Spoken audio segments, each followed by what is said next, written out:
Oh, hi everyone, and welcome to this week's episode of Tooth Tail and Talcum Powder. Thank you very much, Anonymous. Shakespeare, is that you? That's me. Yeah, Shakespeare, thank you very much for your resub. You have an advantage to give. It was doing so well. For a long time it was showing up your name on like the main notifications, just not in the events, but there we go. Hi everyone. A weird mask. I'm gonna be anonymous. Yes. It's the finale. Before we go around and say hello to everyone, please check out these opening links. Got successfully unconnected. What? Hang on a second. I might need to restart my Streamlabs because that didn't work at all. Did that work for everyone else? Did everyone else see the thing?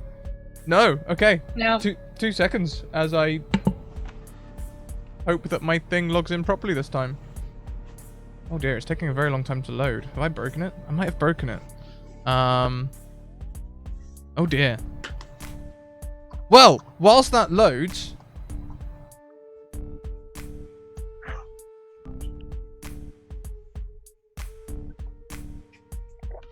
okay, I'm gonna need to sort that out because I can't do any links or anything at the moment, but I can maybe do them as the bot.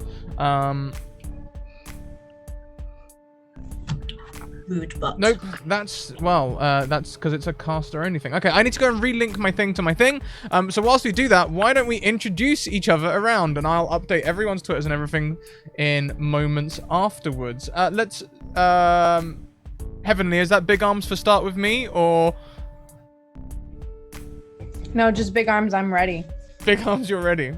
Well, why don't we start with you? If you're ready, why don't we start with you? Oh, hi. Hello. It is me, Heavenly. I am the DM of this game, which stands for Destruction Master.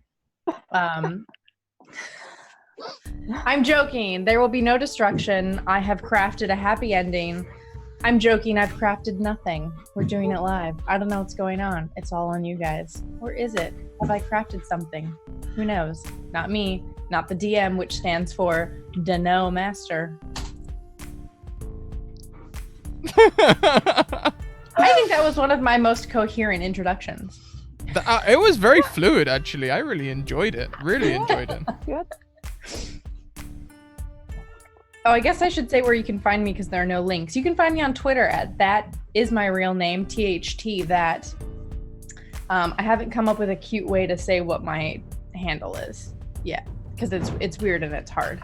And I only took the A out because if there was an A, then it would be too long. So I just I had to take some letter out, and the A felt appropriate. So that is my real name. Screw the letter A. You're in a strange mood today. I don't know if I should be happy for you or frightened for myself. Oh, there we go. It came up in chat. Hey, Link, Yeah, I feel like you just said what your new Twitter handle should be. Screw the letter A. Screw like the that letter A. your new Twitter handle. The alphabet should start with B. I've been saying this for years.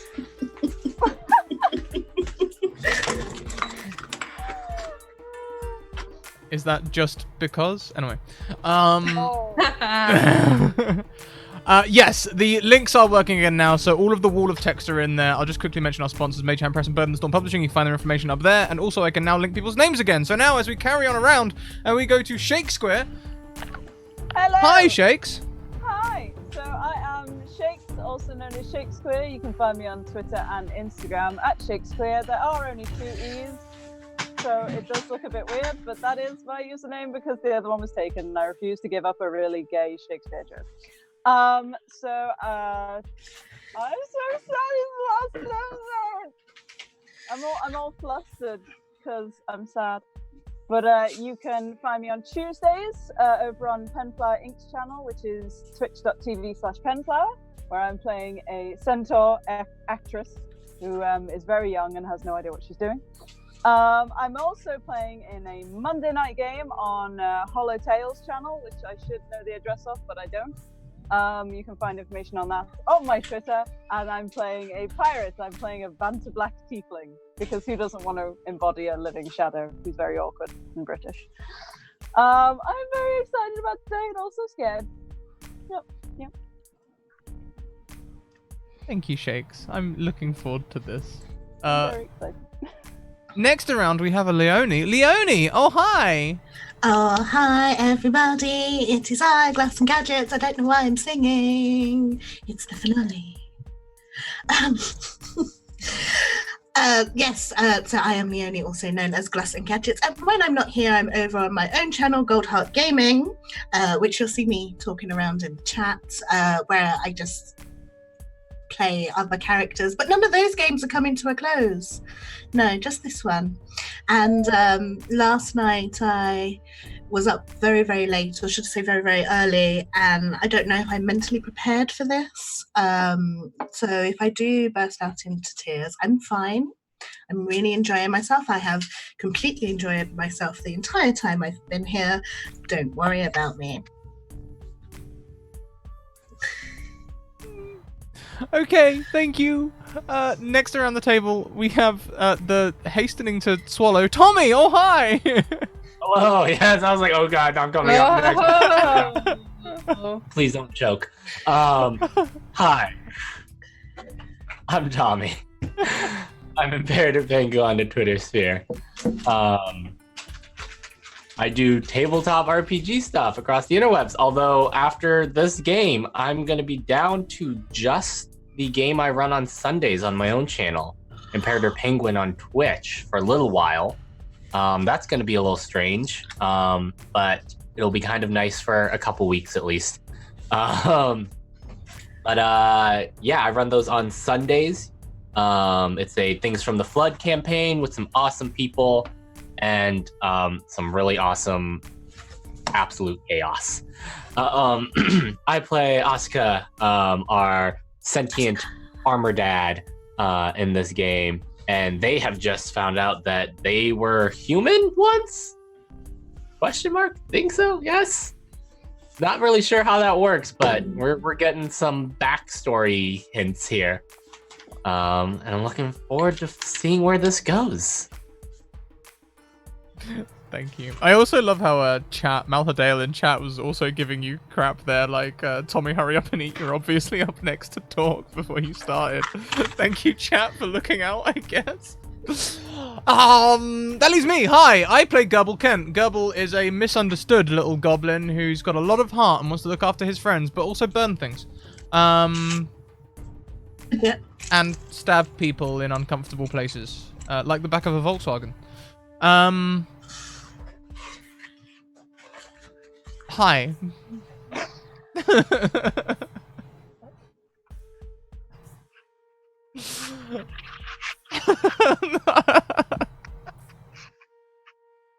Can you tell that we're prepared for this? We're prepared to say goodbye. We're prepared for this ending.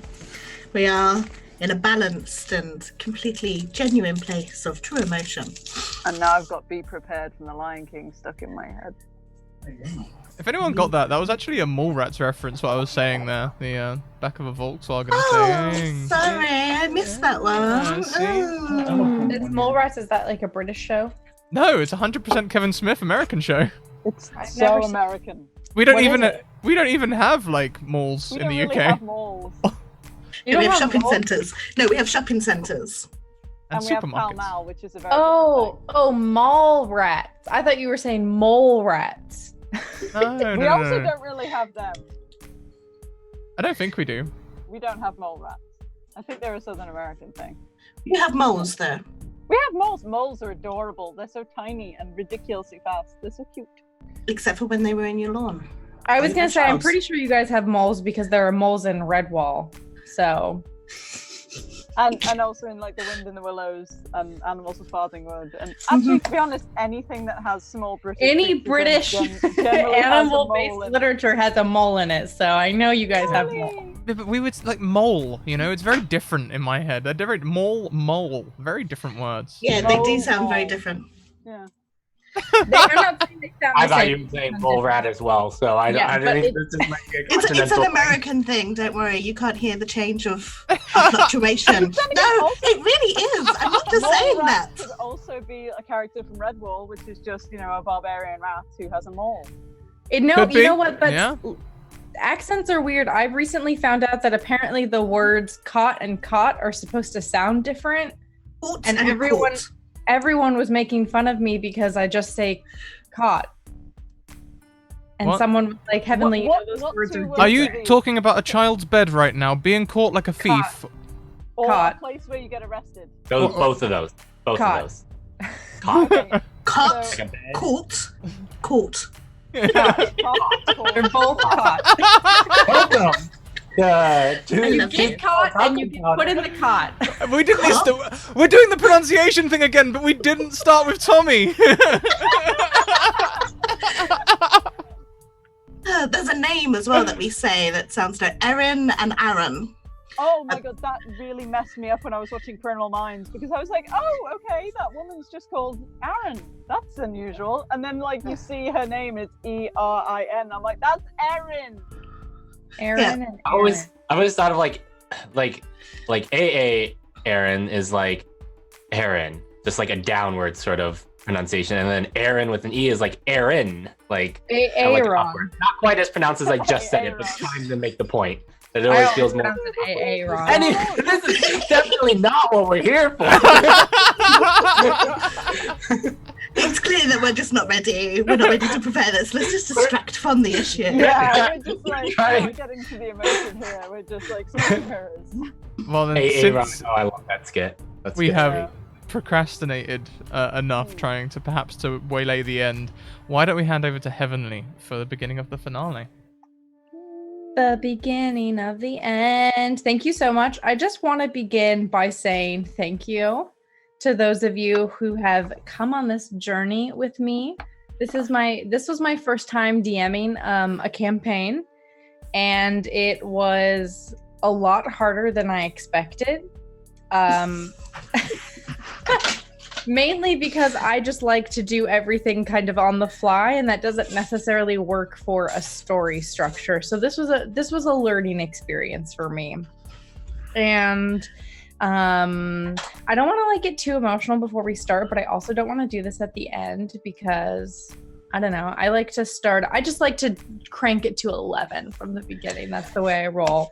I really appreciate you all coming on this weird journey with me, and especially because it has coincided with some of the worst months in my life, and things are not going well for me in my own home life, and this has been a respite for me, but at the same time it has been something that I have slacked on in a lot of ways. And so I'm both thankful for all of you, and I'm also sorry that I feel I wasn't able to create the campaign that I envisioned because, you know, life happens and it sucks, but that's what it is. And so I hope this feels like a satisfying conclusion, but I'm also very nervous that it won't be because I don't know what the fuck I'm doing. I'm just trying to hold on.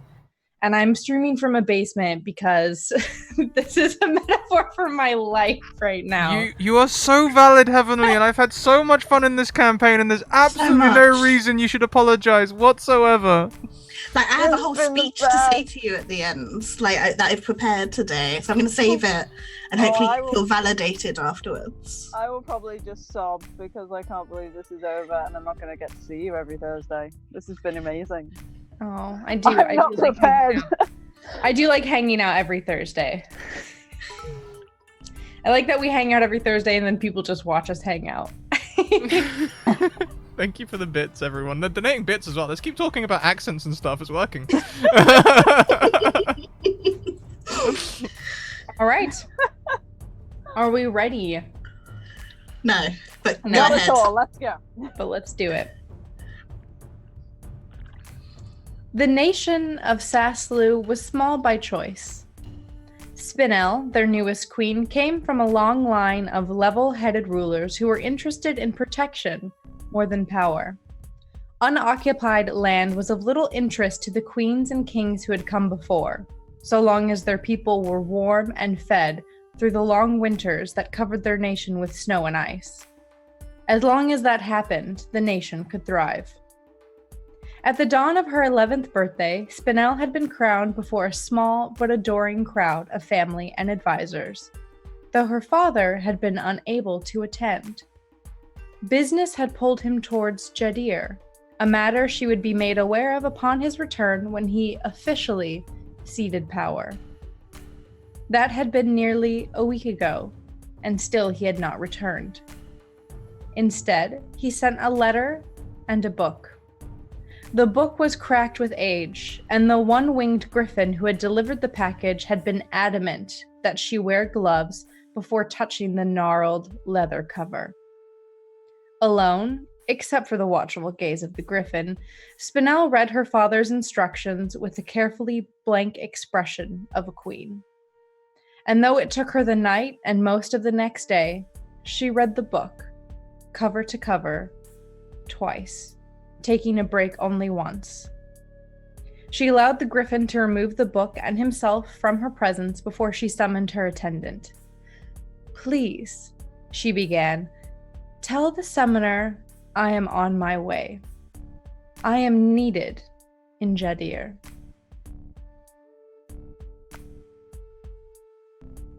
You all are with a very confused Snat or Snert. I have forgotten. I think it was. And you have Snat. Snat. Snat. Snat. Oh, snap. And Osoya, who had been hunting you with the help of Gwen, has turned and is now with you all, and has just learned that there is a human baby in your presence. What would you all like to do? Sleep. I can't remember. Am I still holding the baby in the ceiling? I know I'm still on the ceiling. No, Aristomacha has the baby because she asked you for it. You reluctantly gave it to her, and then she showed everybody the baby. She took off its little fake horns. Little fake horns. Okay, I'm still on the ceiling. We did the big reveal of Asuka's whole lore drop. Yeah. So I pretty much just spread myself into like a thin film on the ceiling because this is stressful. You know, it's just a gold ceiling.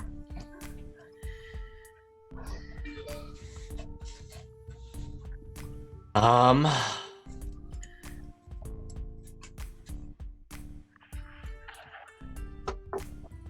think Asuka is still sort of trying to comprehend, because it's sort of one thing to sort of know something or to be told something, and another to sort of make sense of it all. And honestly, they are they are still mainly focused on, you know, we have this baby, we need to do something with it because its life is in danger here.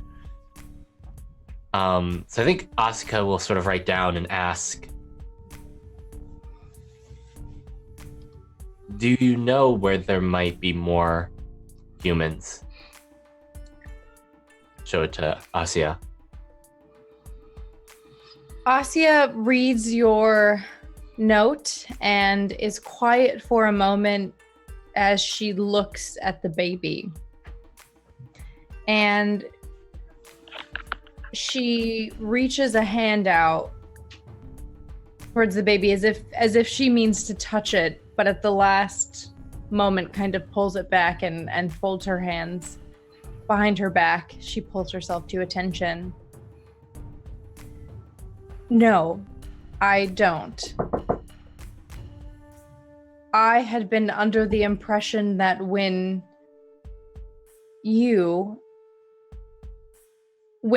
the human that wore your armor, when he had been killed, that he had been the last.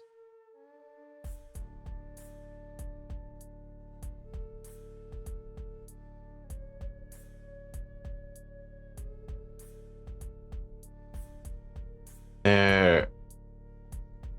Write down. Now we found. I wasn't there for the episode, but like when we when we found the mother, her body at least, there had been signs that there had been more of them there, right? Mm-hmm. Yeah. Let's go right down. When we found the mother's baby, we found signs that there were more that had been there, but had moved on. They are out there. Is there perhaps a direction you could point us in? Perhaps a place that they might return?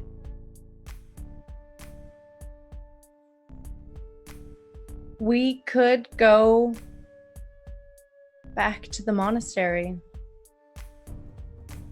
That's where we had kept them. There were tunnels underneath. The last of them were warriors, fighters, and they made their last stand there.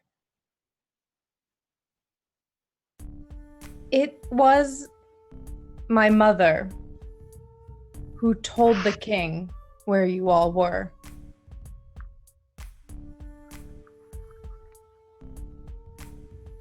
Oh boy.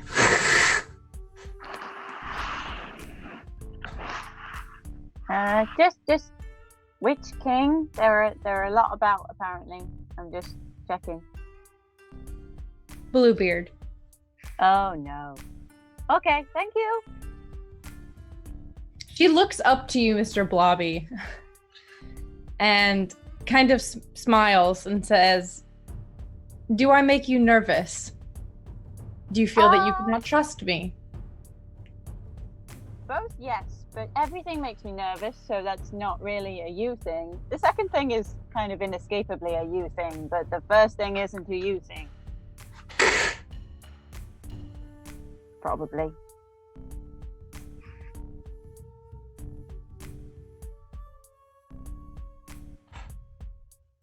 Well, maybe it would help you trust me if I gave you information. Wouldn't hurt. She reaches into her robe and pulls out a scroll and walks over to the table and lays it out. And she says, all 5 rulers are currently here in Jadir, in the capital. They have just had a meeting where they have agreed to exterminate the terrorists who are sowing discord throughout the world. Well, they sound like bad people. I mean, if kings are really going to do something about that, it would be kings that did it. But, I mean, what does this have to do with us? You are the terrorists.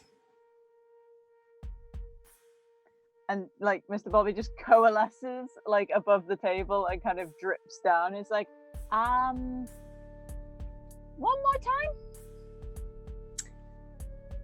Dr. Sporin and his work has been captured by Ilix, the King of Laka. Oh, what a surprise. And with it, every single person who he named. Yep. Okay. Yeah. But we haven't terrorized anyone. We're just, I mean, I mainly just clean. And Aristarache makes milk and bees, and Asuka is grumpy, and Gerbil is harder to explain, but we haven't done anything. Gerbil looks so cute right now, asleep next to this bowl of soup with a little bubble coming out of their nose as they're like snoring away peacefully. Yeah. Asya looks at Gerbil, and then she looks at you, Mr. Blobby. Are you still up on the ceiling, or have you come down? It's more just like a big nasal drip thing happening. You all have left quite a swath of blood on your journey here. We really haven't. I cleaned everything up. There was no blood left, or any other bits. Asuka's just like anything. Asuka's just like, because that would be untied. What? tell.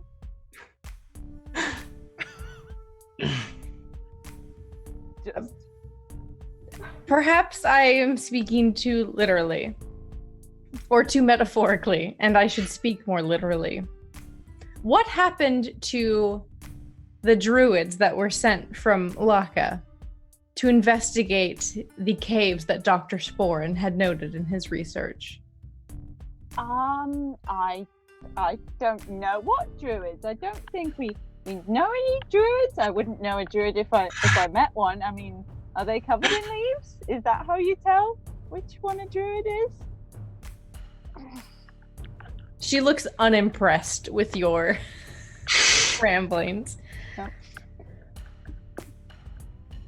Yeah, it's literally like small child with chocolate all over face being asked where the cake went. It's like, nah. Asuka will write down, "We did what was necessary to protect an innocent life." And I believe you. I'm not here to lecture you on your methods, though setting the library on fire is going to attract a lot of attention quickly. Aristomachi just looks at the sleeping Gerbil. That was probably an accident. Asuka also maybe. looks at the sleeping Gerbil. You can't tell, but Mr. Blobby is looking anywhere but at sleeping Gerbil. But no face. So. Asuka pokes the sleeping Gerbil. Oh no, don't wake him up. Oh. Let him rest. You will not make this situation any better. I had hoped to buy time by assisting Gwen in her hunt. I muted myself there for a second. I'm not sure if you heard everything. There was Assist just like Gwen. a little blip. Assist Okay. Gwen in something. In her hunt. But I fear that any time I may have bought has been compromised. Is Gwen the angry one with the and like a pseudopod imitates a whip? Yes. Oh. She is slated to be the next Keeper of Peace. That's a promotion. She is not peaceful. It's The not Keepers of Does Peace, not seem very they peaceful. don't really they're not peace. No. Doesn't they work ensure like that. peace. Mhm. For whatever that means. That does not sound like peace. No, it's very peaceful because everyone who isn't peaceful gets taken away by the peacemakers. What do Works you very well. What do you advise our next move be? She looks to Ned, who has collapsed into a chair. And she says, I would suggest you stop traveling with the kidnapped son of a mayor. Kidnapping me came with. And I think we should go back to the monastery. And she looks to you, Asuka. The monastery where this all supposedly came to an end decades ago.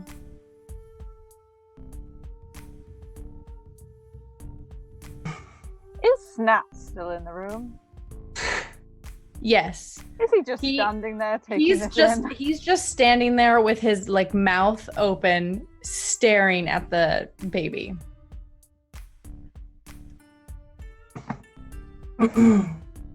I put the tiny horns back on the baby.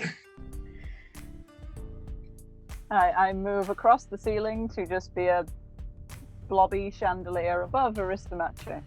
Or next to Aristomache. I don't know if she hits the ceiling at this point. No, he's an orc, so his ceilings are very tall. Oh, okay, then I'm above Aristomache. Asuka will look at the rest of the group. I have no other ideas besides perhaps this one.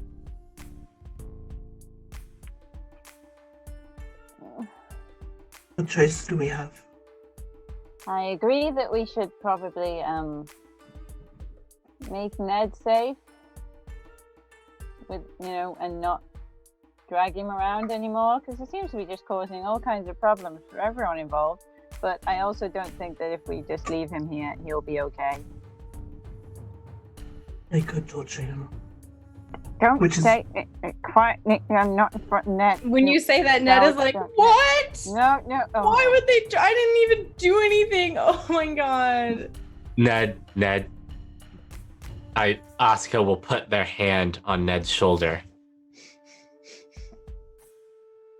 And write down. Remember what I have taught you. Nothing. Could we make him look like an orc, and maybe Snat could look after him for a bit?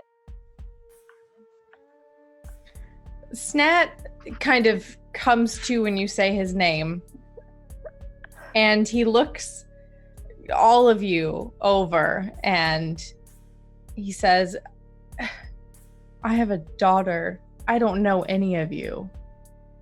And now I have a feeling that no matter what, both of us are in danger. Just by the fact that you are here.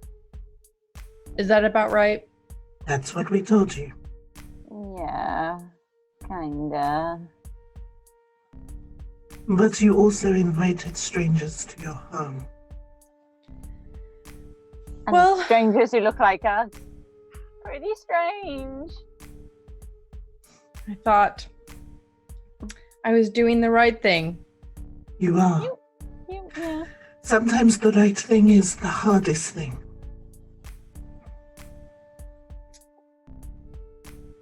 Leave the whiny child, man, boy, with me.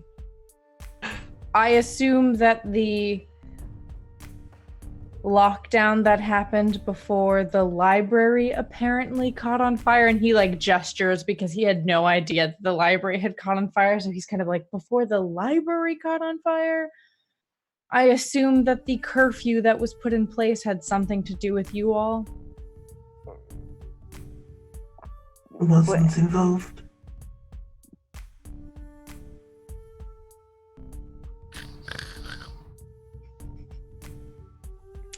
Leave him with me and I will. And as he trails off, Ned kind of comes to and he looks at you as Sukka, and he like puts his chin up and he squares his shoulders back. He says, I'll tell him that you guys let me go. And I knocked on his door. Looking for help.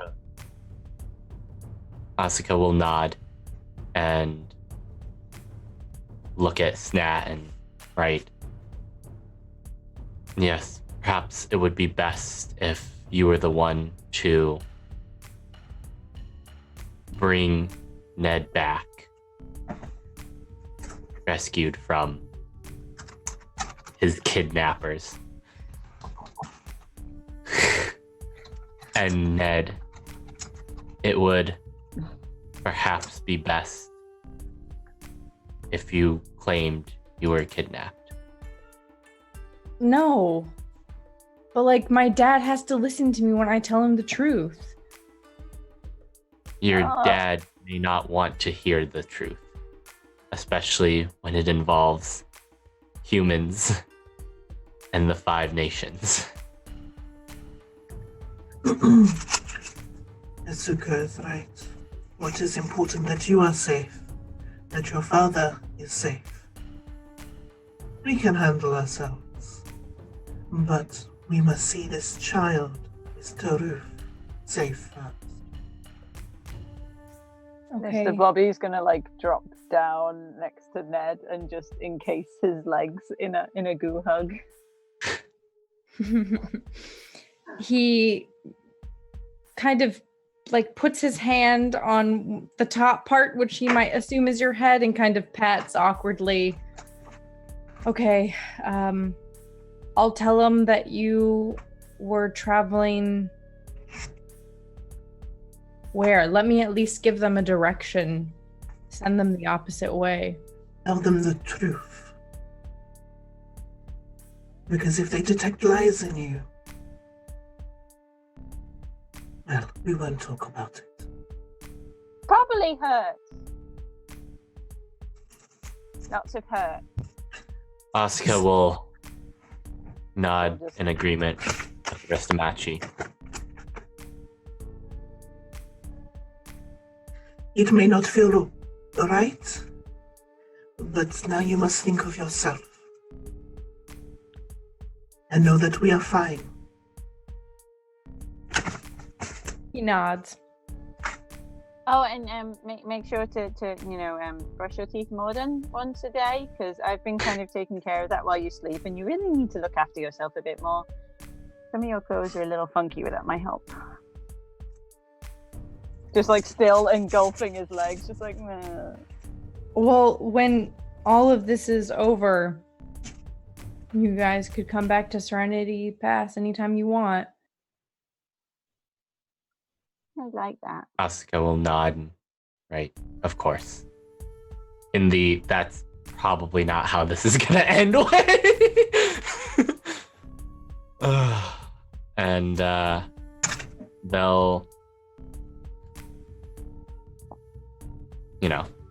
they'll take a moment with Ned and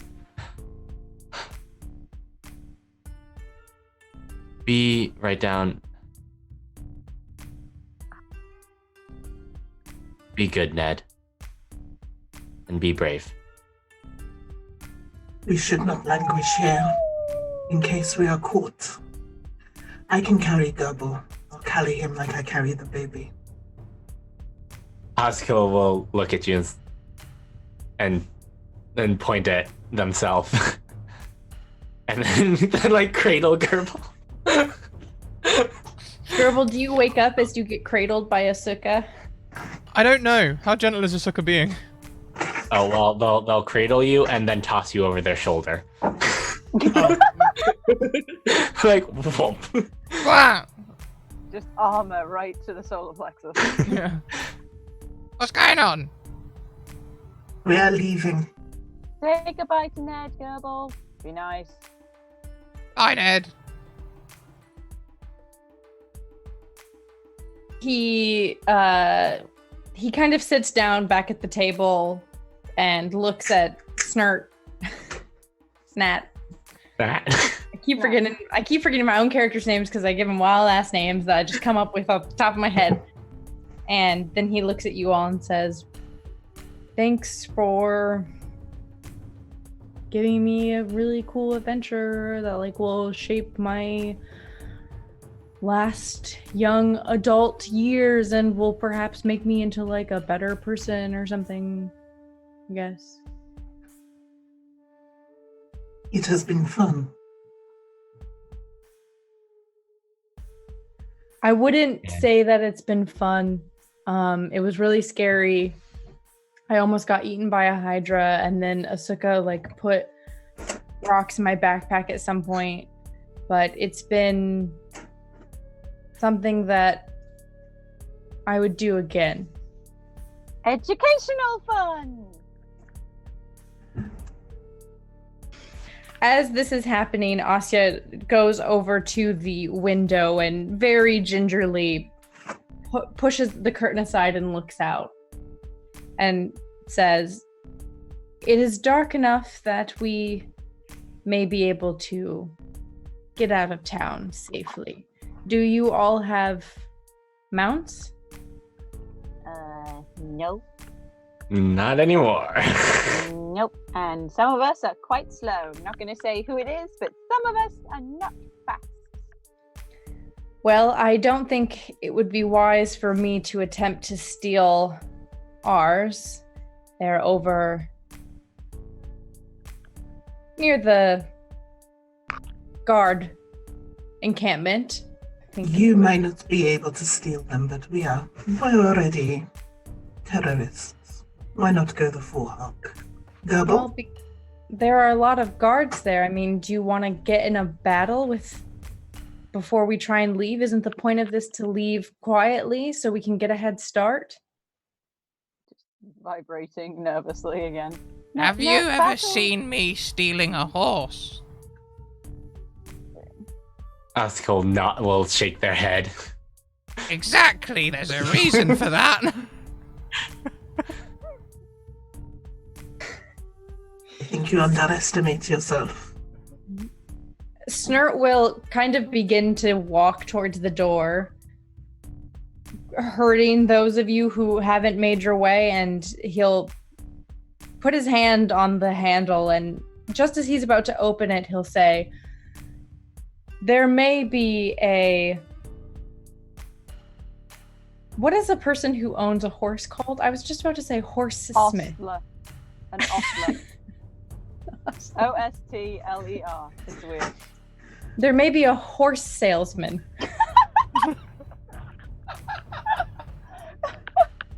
Love it. A horsemonger. Oh my, no. Just on the other side of the market.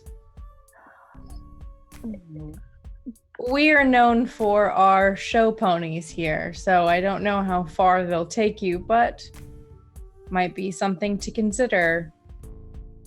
This is a safe place. I don't think he locks them up as well as he should. And with criminals in town, it would be a shame if he hadn't learned his lesson.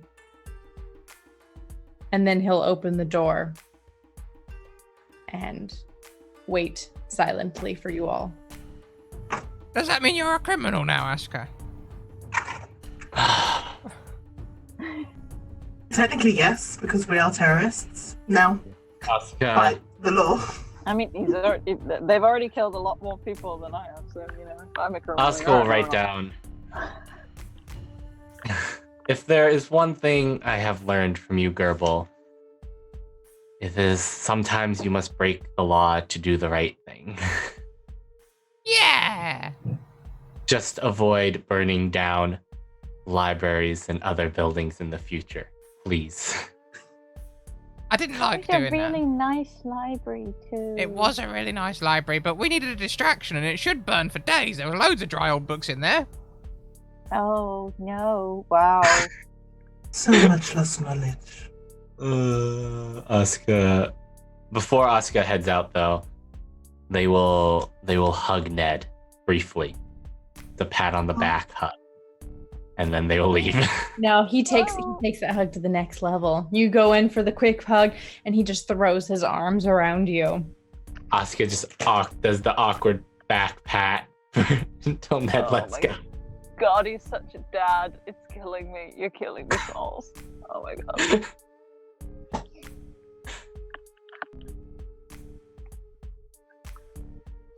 Oh. And then I'll rip out that page that says, "Be good, Ned. Be brave," and give it to him. Oh no! Walk away. I walk away. I walk away. Oh, go ahead. Let me walk away. Is already at the door, and as soon as you begin to walk out, she walks out as well. Yeah, Mr. Bobby is going to be like sticking pretty close to Mr. Matt J, but is going to kind of pipe and be like, just since we're being sneaky and trying to, you know, leave town and everything, does anyone want to be invisible with me? Just quickly asking while we're, you know. I have an important question. Was Gerbil still on Asuka's shoulder throughout this hug sequence? Yes, Ned touched you as well in the hug. He rubbed your back. That's Oh. up to you. And he Ow. squeezed your knee. This is uncomfortable. Right, I am down to 3 key points. I would like to spend the 2 of them for Pass Without a Trace. It lasts for an hour. Okay. And how many people does that affect? Is it everyone in a radius? Yeah, it is. Yes, it is. 20, 30 foot radius. 30 foot. It's big. It's the bane of GMs trying to have people notice things. Okay. Everyone now has plus 10 to stealth.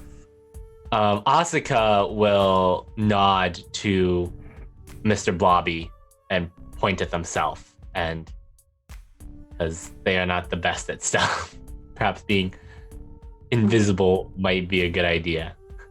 Okay, so that's me and Asuka. Anyone else? Anyone? Aristomachi would take off the baby from her, and she would just like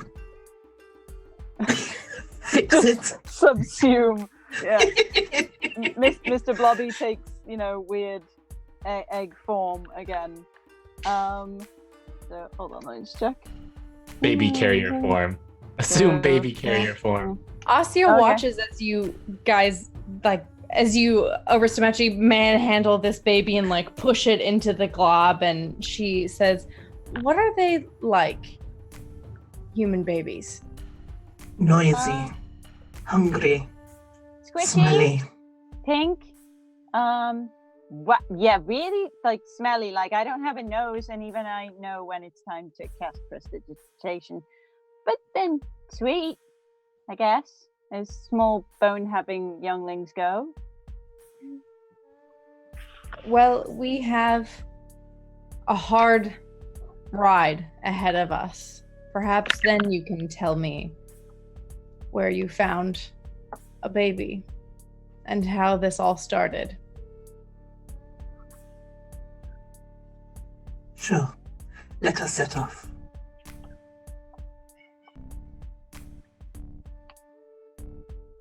She begins to walk towards the horsemonger, the horse oscillator. Oscillator? Ostler, the horseler. You know what? So close. So close. Close enough. And if you want, you can all steal horses free of charge. Is there a horse big enough for me? Yes, of course. This is a monster world. There are many horses. Do any of them have exceptionally large saddlebags? None of them have any saddlebags. These are horses in their nighttime repose. They are not ready for a ride. Okay. Are there any baskets? Are there crates? Yes, there's a basket full of apples. Cool. Can I tip out the basket of apples and tie the basket using my rope to my horse? Yeah, so Mr. Blobby can get it. You can, and when you tip over the basket of apples, one horse neighs in protest. I give it an apple. You eat the apple. I'm just gonna cast prestidigitation on the apples. They may be on the ground, but they're clean. Yeah, they get all stacked up, all nice. Yeah. And how many horses do you all want to get? Asuka will ask Osea how far. If we ride the horses to their breaking point, we could probably get there by tomorrow evening. How many horses are in this stable? There are 7 horses. You take all the horses. We take all the horses. Okay. So do you each get a horse? Well, no, Mr. Blobby, you're with Aristomachi. Mm-hmm. And the baby. And the baby. So that's 1 horse. Gerbil, are you getting on your own horse? I'd like to grab my own horse, yes. All right. Asuka would recommend perhaps Gerbil double up with someone so that we have completely fresh horses. Yeah, we should have a change of horses. You can have your own horse when we change, because we'll need 3 initially, and then we'll have 4 left over. You can have your own horse when we change, or you can double up later. And we still have 1 horse. Osea definitely just gets on her double own up. horse. I mean, she would have to. Are you all gonna ride bareback? I'll ride bareback. Are you taking your own horse? Yeah. Okay. Are there saddles in here? You can try and get some saddles. Asuka will look at the rest of the group.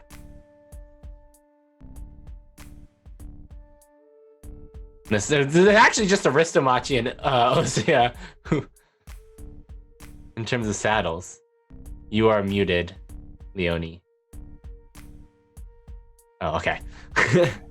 Asuka will look at I mean, it's really only like besides Aristomachi and Asoya, like Asuka doesn't really particularly care if they have a saddle, because they're kind of just a sentient suit of armor, so it's not quite the same for them. They're not gonna get like they're not gonna get bruises on their thighs from riding a horse per se. Okay, that's true. So they're gonna look at Sia.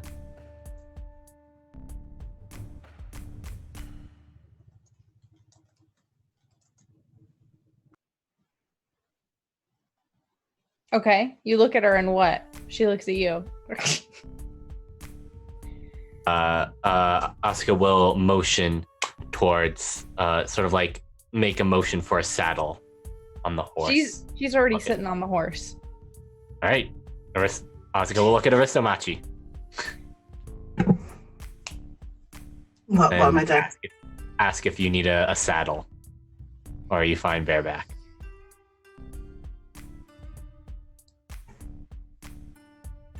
I will need a saddle, I think. Okay. If you want to look for a saddle, you can roll me an investigation check.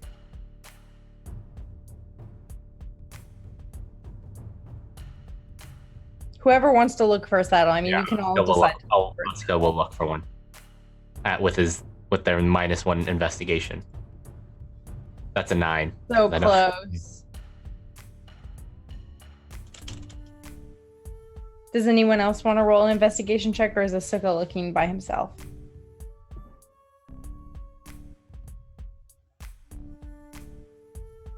You don't find anything, unfortunately. Yeah, I assumed. Asuka will look at Aristomachi and just... I'll manage. Do not worry about it. Let's set off. All right. Okay. You all can set off, and you'll make your way out of the town. And as you make your way through the town, Osea's kind of leading you. She's at the front, and she leads you through, not necessarily back channels, but what would be a less traveled route away from the market and from the library. And as you're traveling, you can see the flames from the library, and you hear a majority of the clamor from the town coming from the library. So you would guess that most people who are up and about are probably there trying to abate the flames. God, that's the perfect distraction. It was. Yeah, and it's just... Asuka will just sigh and... Or like, not... They can't sigh, but they make the motion of just... Yep. And turn their horse to follow after Osea. Okay. You all will make it to the monastery without any issue. This isn't going to be like Dragon Age, where while you're traveling, there's a little footprint, and then all of a sudden the sword crosses your path, and you have to battle a strange group of road attackers, roadside men.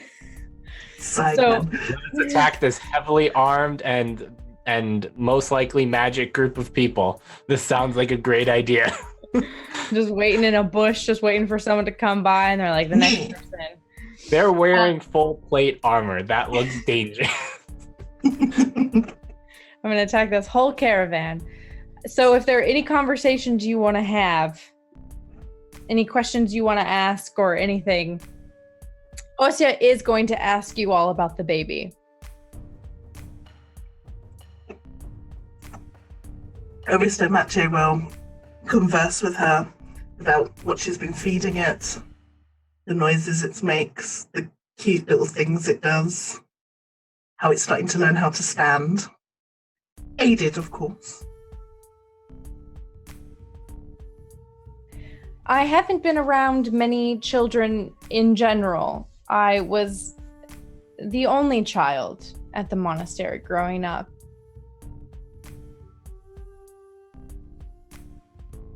Do you think at some point I could hold it? I will let you feed it, but you will not hold it. That's fair. I don't know if we're still in the hour timeline that the invisibility spell is still thing, but Mr. Blobby and the baby were both under that. So for an hour, there's nothing in that basket. And just like there's just like a horse that's under the weight of some unknown. Yep. Mr. Matchy and Mr. Matchy, Mr. Blobby and the baby on one horse. Yeah. But luckily, it's a big horse that can carry a Minotaur, so I should probably be able to handle it. Yeah. Yeah, so you definitely just were able like to get a going really to the big bathroom. horse, so it doesn't seem to be under any extra strain carrying your weight. And Mr. Blobby and the baby, it's not like they weigh a lot. A magnificent creature that must be. I need to draw a Minotaur horse now. Yeah, Yeah. it's a big ass horse. It's It's like bigger than a Clydesdale. It's much bigger than a Clydesdale. Oh, I'm pretty much imagining like a dire horse, like the size of like, the house. megafauna sloth. Just like Yep. that, but a horse. Yes. Exactly. I think Asuka will mostly leave the talking to the rest of the group because they have a lot to think about right now.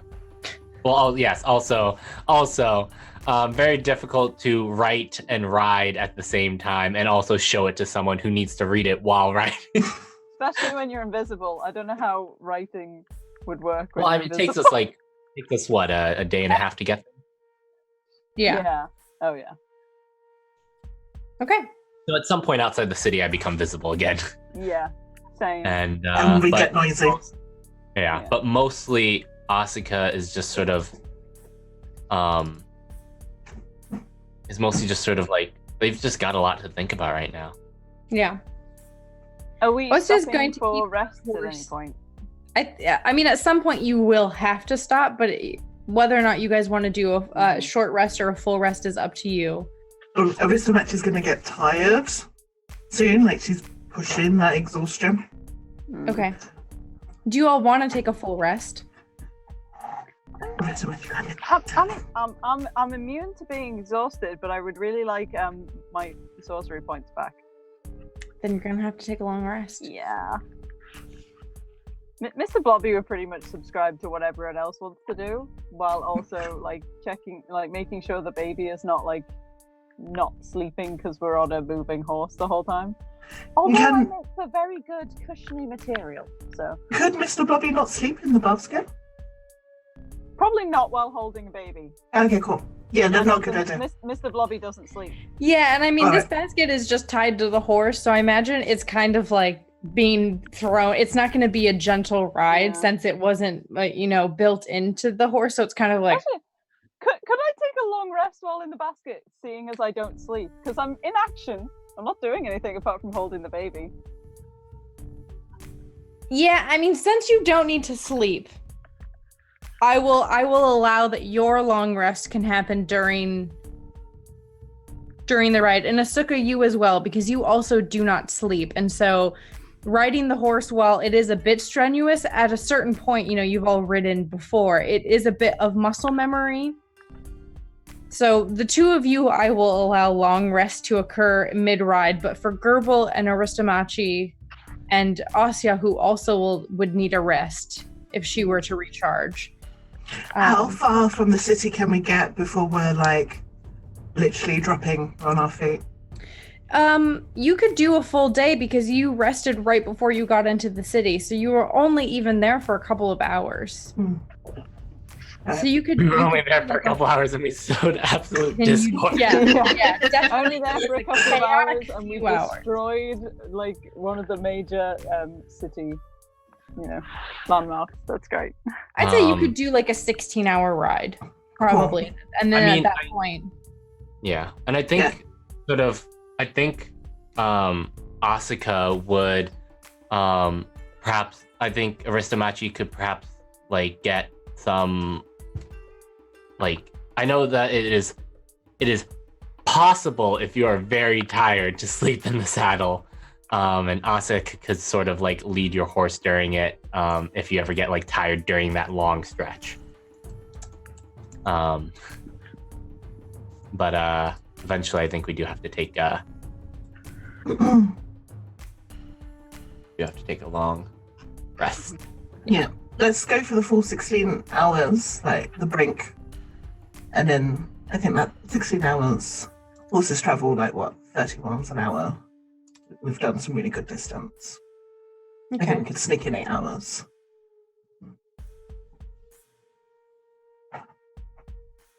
Yeah, I agree with that. Okay, so you guys want to ride until I'll say you'll ride, and then it'll be Asya who kind of says,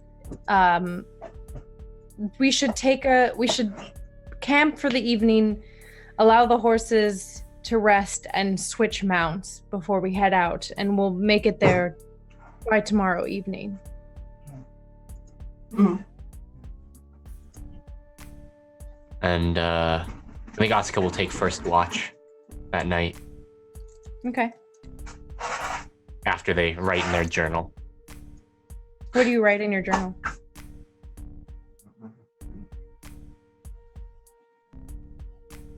I am, for the first time in a long time, I have found information of where I might be from, or who I might be, or was. But I do not know what to make of it yet. It is difficult to think that I may have been someone else before I was this.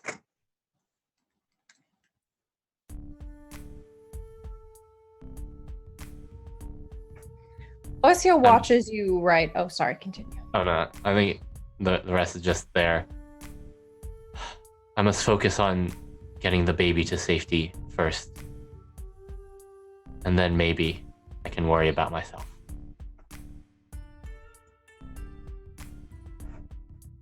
And that's it.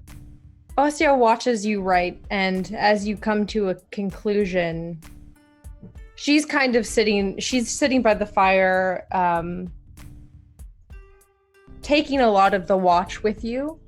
At some point she'll need to sleep, but she's kind of just resting now. And as you finish, she says, "Do you write in a journal often?"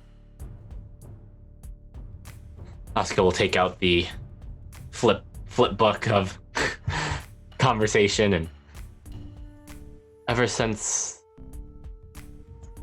I started losing my memory.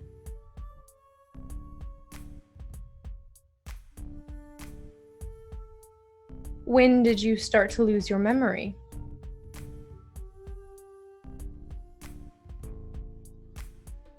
It happened slowly over time.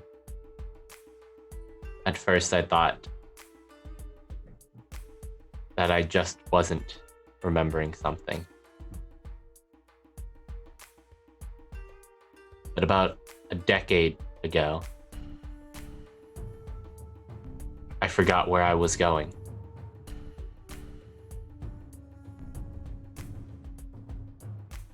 And then I forgot who I was going to see. And then I started writing.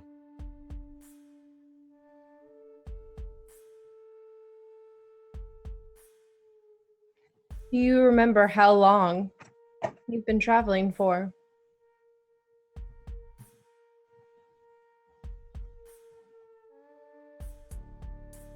Decades, perhaps. But much of the early years are a blur, a haze that I can hardly remember at this point.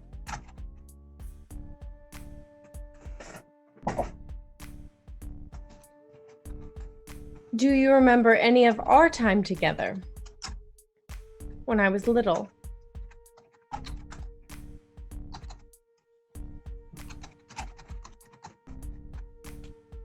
Asuka, I think I remember holding you and putting you on my shoulders.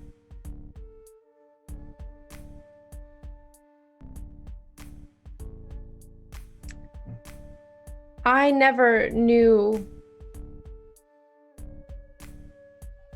the human who wore you. All of that happened before I was born. But I always knew that you were special. Grandfather had many pieces of armor and weapons and souvenirs from his time traveling and fighting. But you were special. And from a young age, I remember watching him as he would clean you daily. And at some point, he stopped crying. And it became almost a type of therapy for him. And I didn't understand when you came alive what that meant to him, or if there's any pieces of that human in you. But you were always so restless at the monastery. You would take me to the river and watch me as I swam. You would put me on your shoulder so I could get the cherries that grandfather told me weren't ready and I couldn't eat yet. But we always knew that there was something you were missing. And when grandfather suggested that you travel, I thought it was a little silly. And it was only that I learned later that perhaps it was that human who left little bits of himself in the fibers of your weave or the metal of your armor, who had never had a chance to see the world. Perhaps it was his wanderlust that was possessing you.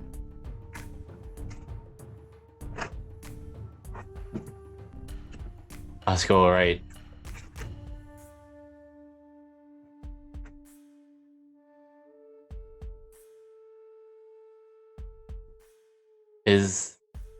Was the monastery my home?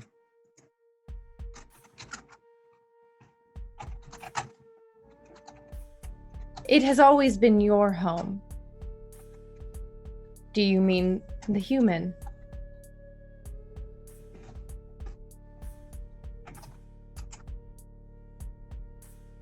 I mean, the me that I am now.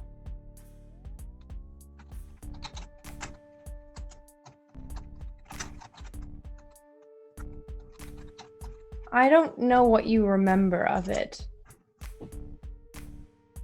but it is no one's home now.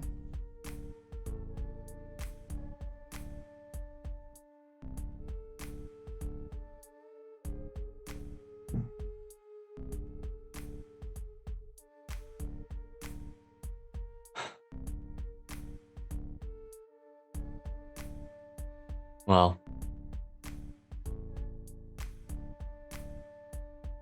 it would be good to see it once more.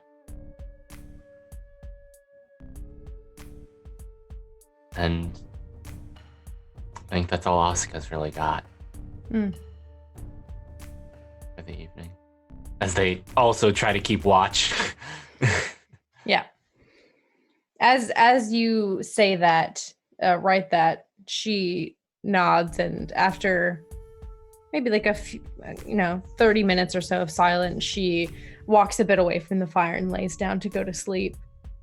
And if anyone else wants to do anything or have a conversation, now would be the time. Otherwise, we'll just skip to tomorrow morning.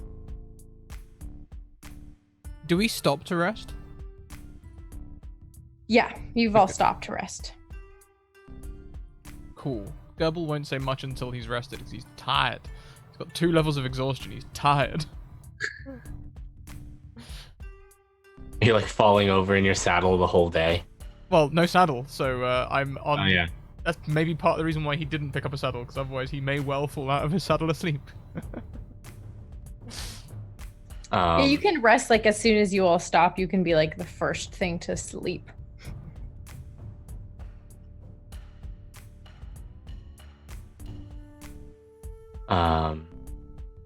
Yeah. I don't know if anyone else has anything.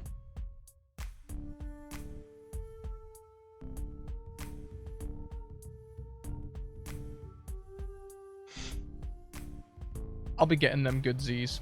Yeah. Okay. I think Mr. all of Bobby's just preoccupied with the baby. Yeah. I think everyone's tired. Okay. We'll just skip to the next day. And it is daybreak, and you all are well rested, and you have all of your spell slots and all your sorcery points and all your key points. Everyone is doing fine. Yay. You sure about that? Is everyone doing fine? Yes, everyone's doing fine. Who isn't doing fine? I'm worried now. Mr. Blobby isn't being obvious about it, but he tends to just like turn the baby away from Asuya, just like constantly just like moving like around her, just like nope, not for you. Like the baby's the dark side of the moon and Asuya's the earth. It's just like nope. There's always a Blobby in between her and the baby. Okay. While he's holding it. Okay. So as day breaks, Asuya is the first to begin getting ready, and she brings about the fresh mounts. And she suggests that you leave the horses that you had traveled behind, or you could let them go, but she says we can get there by nightfall on these horses.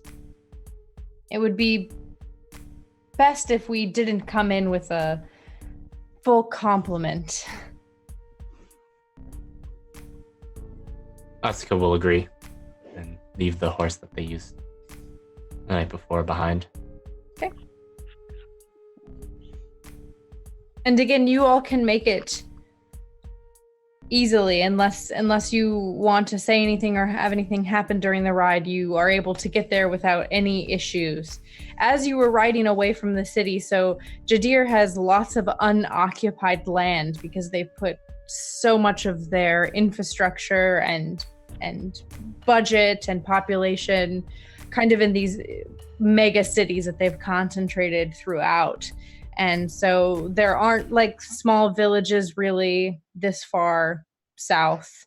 You haven't really gotten to the Midwest part of Jadir, Mr. Blobby, like where you would be from. And because you're not going all the way to the capital, you won't be passing it. So you're just going through unoccupied land that may have a function. You may be passing crops, but there are no like small towns on the way. This is a very uneventful ride, and you're able to get to what Aristomatcha you would recognize as a monastery. They all have these very similar builds where first you can see these walls, though unlike the monasteries you're used to where the walls are this slotted wood or even trees that have been grown around. This is going to be a stone wall. It stands out against the backdrop of the countryside, and the gates are open, and as you all ride in, you find this small monastery in complete disrepair.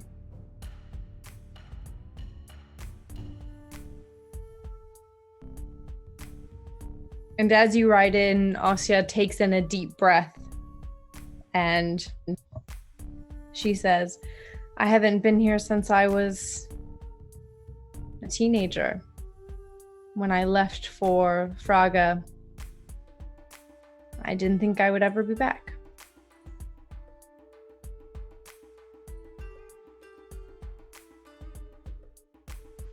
What was it? Was it this messy when you left?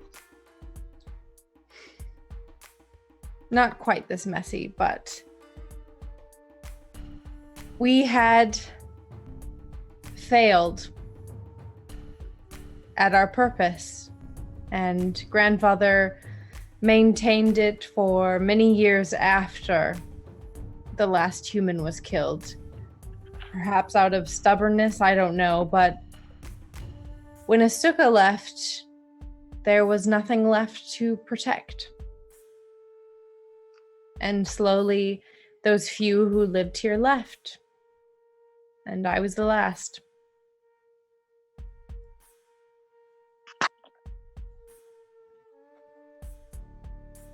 Oscar will write down.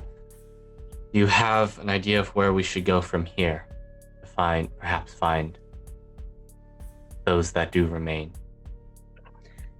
Well, I can show you where they lived. I thought that they were the last. I wouldn't know where to look from here, but we can start with the group of humans that lived here. Welcome to the academy. Please That we take your protected. Look, maybe I was in a bit of a daze last night, but we're trying to find the humans, right? Yes. Well, why don't we just get some of that, whatever it is in alcohol and wave that about? What? What are you talking about? Well, the alcohol attracts humans. No. The alcohol is a place. With lots of human sightings. Well, no, with lots of human hunters in it.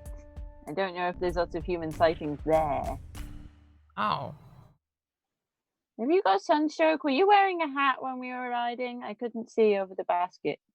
I was What very is tired. alcohol? What are you talking about? It doesn't matter. Human hunters? You mean people who believe that humans are still alive, drunkards and retired seamen who have nothing better to do. Just gently wiggling the baby after, like, yeah, drunkards. They're the only people who believe that humans exist. Wiggle, wiggle, wiggle. The baby is giggling. Do not shake the baby. I'm not shaking the baby, I'm jiggling the baby. Do- I mean, the baby's like close to toddler if it's got teeth, so it's fine, It will be sick on you. It's been sick on me before, it's fine. I'm white clean. Yeah. Yeah, Oscar will write down. Well, perhaps all those drunkards were onto something. But can you take us to the tunnels beneath this?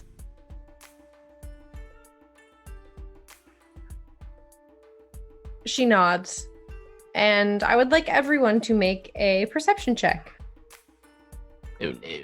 Or what's everyone's passive perception? Let's do that instead.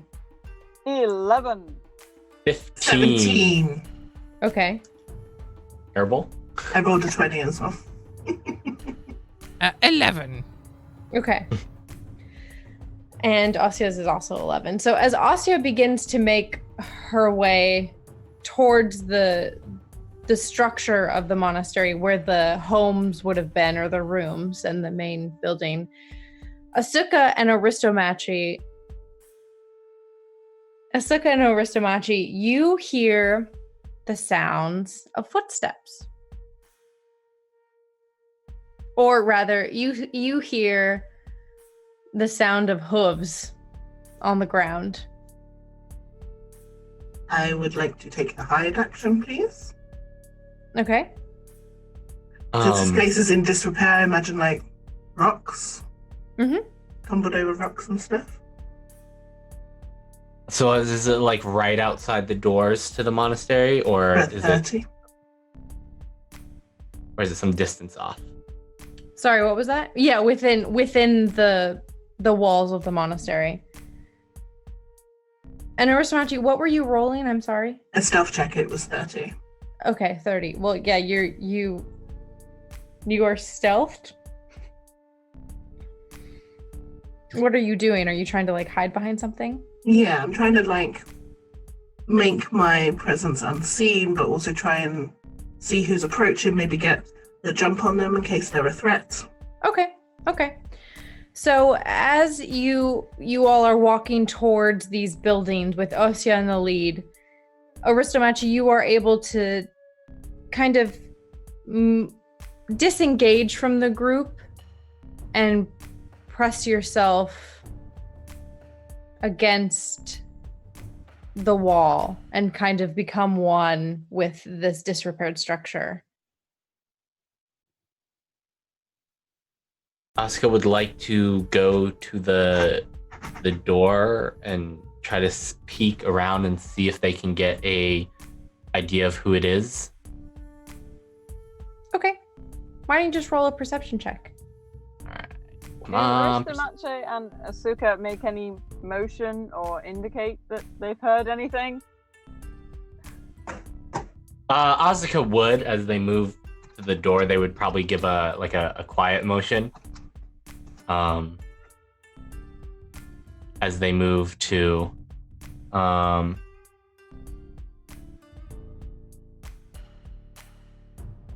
as they move to the door, and they would like say quiet, and then they don't do a great job of percepting, so Mr. Blobby is just gonna like slow down a bit and just quietly move behind Gerbil while still holding the baby, just like Yeah, Osya doesn't. When Osya notices that you make a motion to be quiet, she kind of stops and furrows her brow and looks around, but she doesn't see anything either. And Mr. Blobby, I'll allow you to make a perception check now that Asuka has made some mention that something's going on. And Aristomachi, you can make a perception check as well. I got a nat 1. So I don't we're rolling great, y'all. 15 plus 7, 22. Oh my gosh. So Aristomachi saves the day. So as Asuka opens the door, you know, when they push it open, you know, they're kind of looking this way. And as it opens, and so is everyone else apparently, and he swings it open a little more. And Aristomachi, you see just on the other side of this door, surrounded by it's not like this place was trashed, it's just old. So there are, you know, there's a table and chairs, and it's a very austere setting. There is a being waiting for you, and they have the upper body of a humanoid, which we use in this game, like just because there's no other term, a monstroid, two arms and a torso and a head, and the lower body of a shaggy goat with 4 legs. And their head is kind of turned away from the door, and they are just standing there.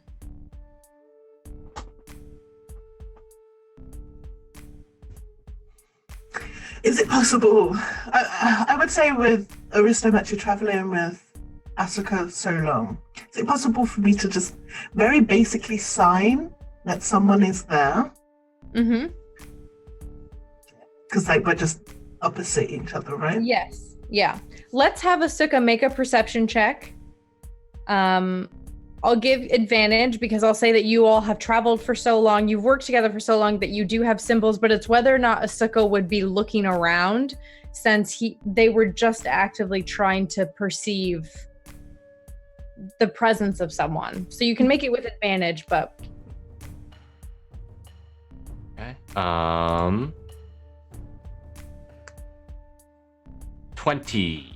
Yeah. Yep. So you are I able know. to see Aristomachi motioning to you, and whatever that sign would be, that there is someone present. And with a 20, I'll say that you then look and you see the person. Asuka will sign. Who are they? I don't know if Aristomachi knows enough sign to be able to say humanoid with fuzzy legs. But she'll probably go like... Yeah. It's a centaur. I mean, he's a centaur. So you could sign centaur. You all know what centaurs are. I think Asuka like I think Asuka's like and then we'll sign name. Mm. I don't know, y'all have traveled? I don't know if any of y'all know who this You is. do not recognize this person. Yeah, Aristomachi doesn't know many centaurs.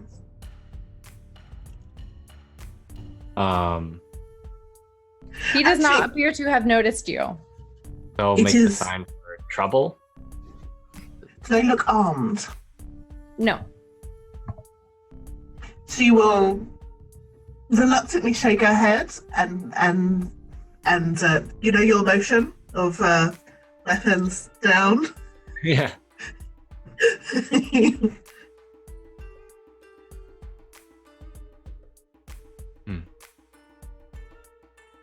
Asuka will look at the group.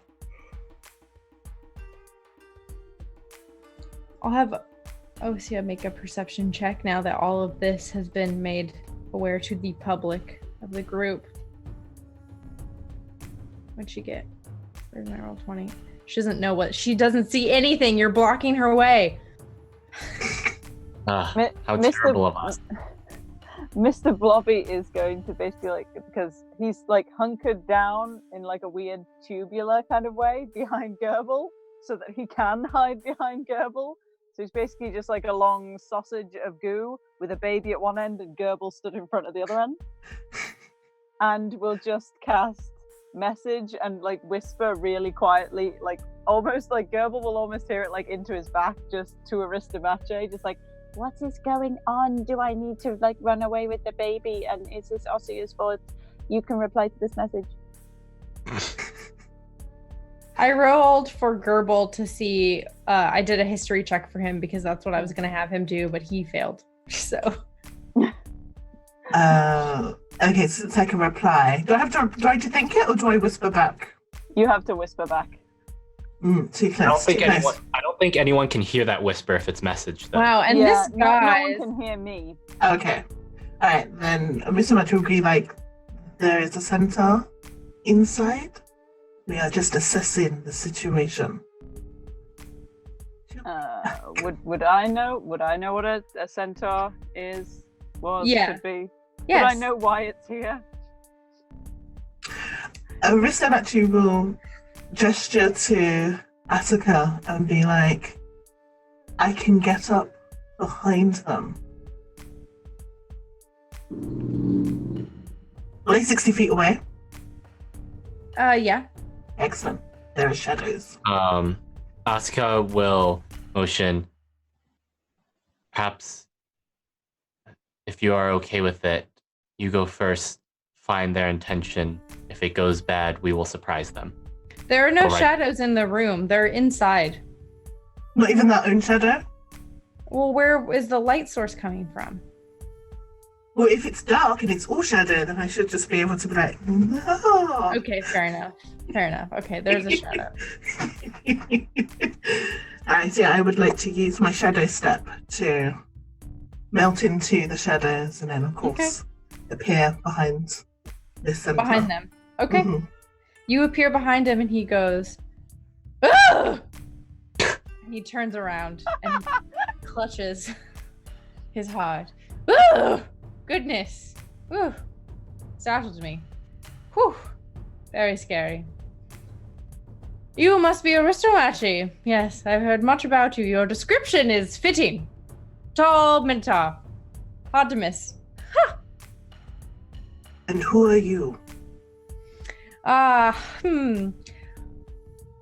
It might be in my best interest to be offended, but of course I am not, for that is not how I am. I am at your service. I am Spiral. You may not recognize me. I am the king of Saslu.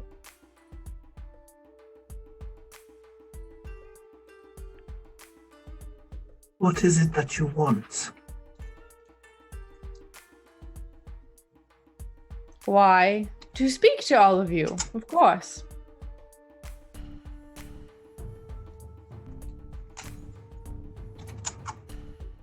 About what?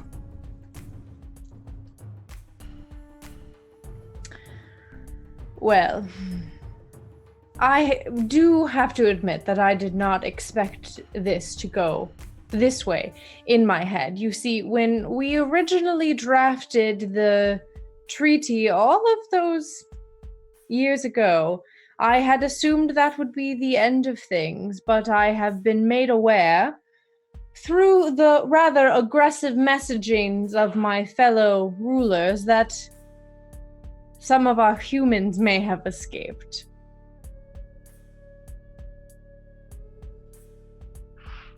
You have more of them. Oh, yes. Can I insight check him, please? Of course. Thank you. This sounds like a whole lot of nope. Yep. 19 plus 7, 26. What are you looking for exactly? I want to see if he's... basically, I'm looking for the truth in his words. So is he trying to... Is he telling me a story that is either a complete lie, or is he holding something back?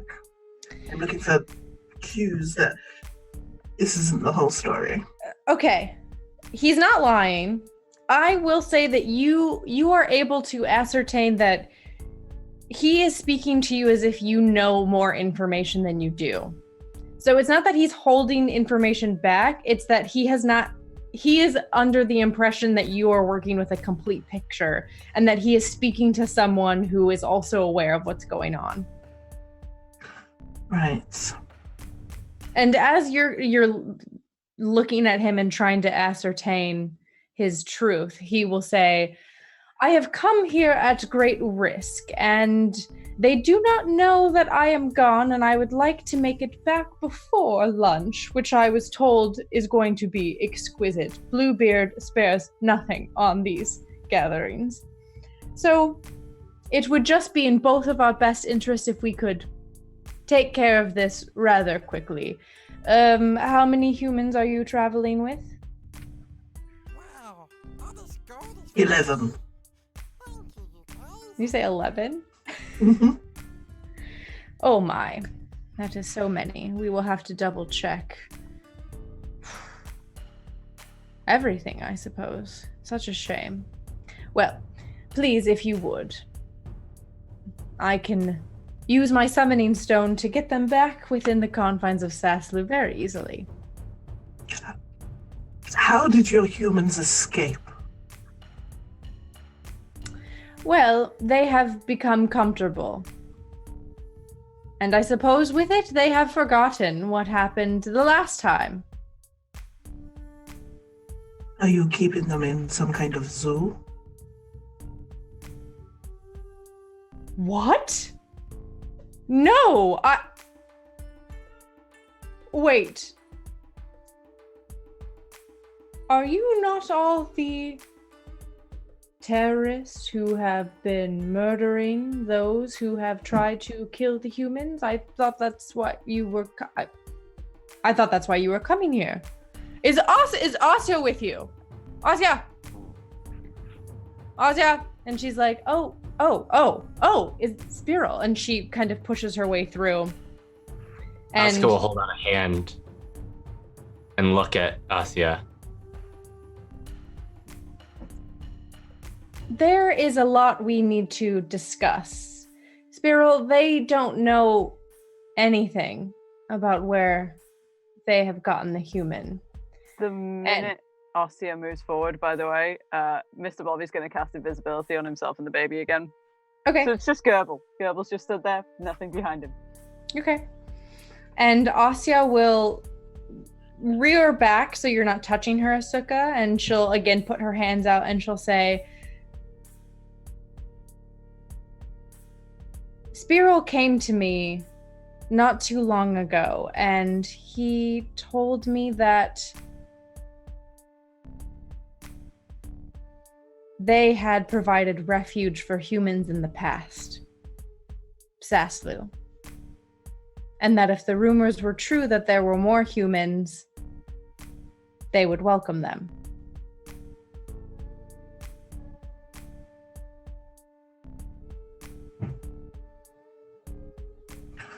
Well, Can I insight check? Asya? Yes. So go ahead and roll an insight check, and the last thing Spiral will say before we go on a break, and then we will solve that insight check when we get back, is King Spiral will say, politics have never interested me. We have always been a safe place for humans, and if any of them have made it outside of our nation's walls, then we are all in great trouble, because the others will stop at nothing to fix what they might take to be an oversight. And it is imperative that they not know my role in all of this.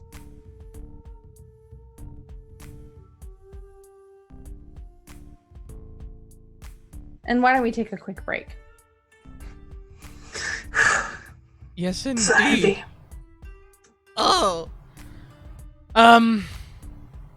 Cool. Yeah, so we're going to take a quick break, everyone. Do like we do. Get up, stretch, go and grab yourself a snack, a drink or something. Take a bio. Take advantage of all the things that you can do.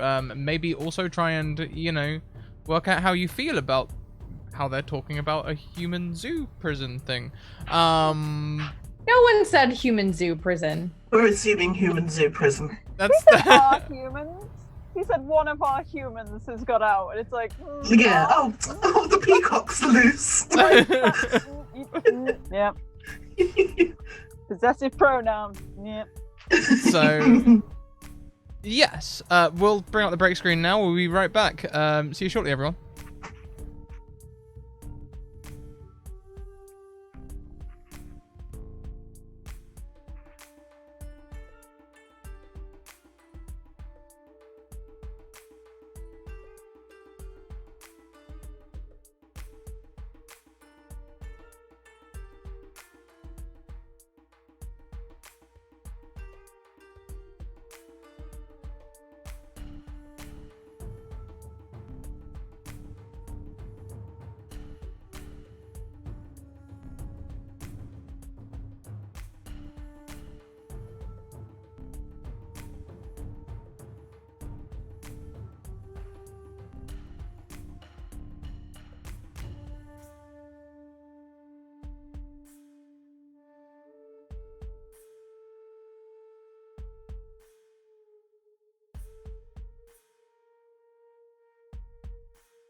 And we are back, everyone. Thank you for bearing with us as we take our break. Yes, let's carry on as an insight check was made by Asuka right at the end there. Yes, so you had done an insight check to determine whether or not Asya was being sincere in her... I think Asuka wants to know what her intentions are. Okay. I figure her intentions are here. She seems to be earnest. You sense no deception in her. But she believes that it's best for these humans to be kept safe somewhere. Yeah, so she'll continue talking, and as she continues talking, I'll say that you sense that she believes what she's saying earnestly, and she'll say, I was under the impression, like my grandfather and everyone who lived here, that the last human was killed decades ago. We had been tasked with protecting a small cluster of them, those who had fought. And we thought that was it. When the last one died of old age, that would be the end of the humans. And instead, my mother led a raid in which they were all killed. And I believed that was it.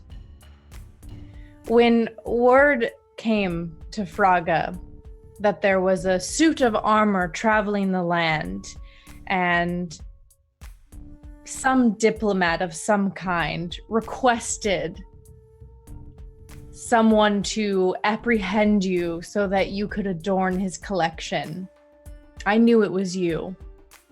And I joined Gwen in her quest to find you and provided information to Farmal that made it sound as if you were a more interesting bounty than just armor. And as we traveled trying to find you, we came upon information that you were working with a traitor named Neo, Dr. Neosporin, and that he had done research that would undo the fabric of the nations. And one day, while we were resting in between days of travel, I was approached by another strange diplomat from Saslu, who told me that the king wished an audience with me in secret. And there he told me that we did not have the last of the humans under our protection. In fact, his nation had been a sanctuary for those displaced by the war. And rather than share with the other nations that they were taking in humans, they assigned them identities and forged records in their census. So it appeared that they were a nation of centaurs.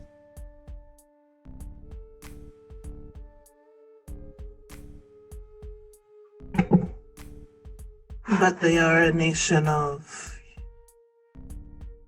humans. Not entirely. And at this point, the king speaks up and he says, well, not entirely. We were a nation before the war happened, and darn it, we'll be a nation for a long time after, but we do have quite a lot, a few. There's many of them. Humans breed like crazy. It's insane.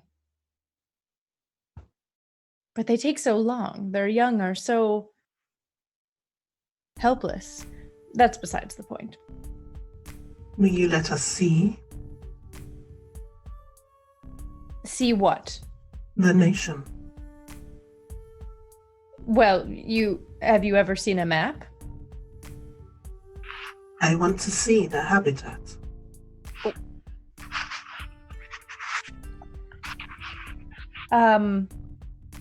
You want to come to Saslu? Yes. And you want to see the humans? Yes.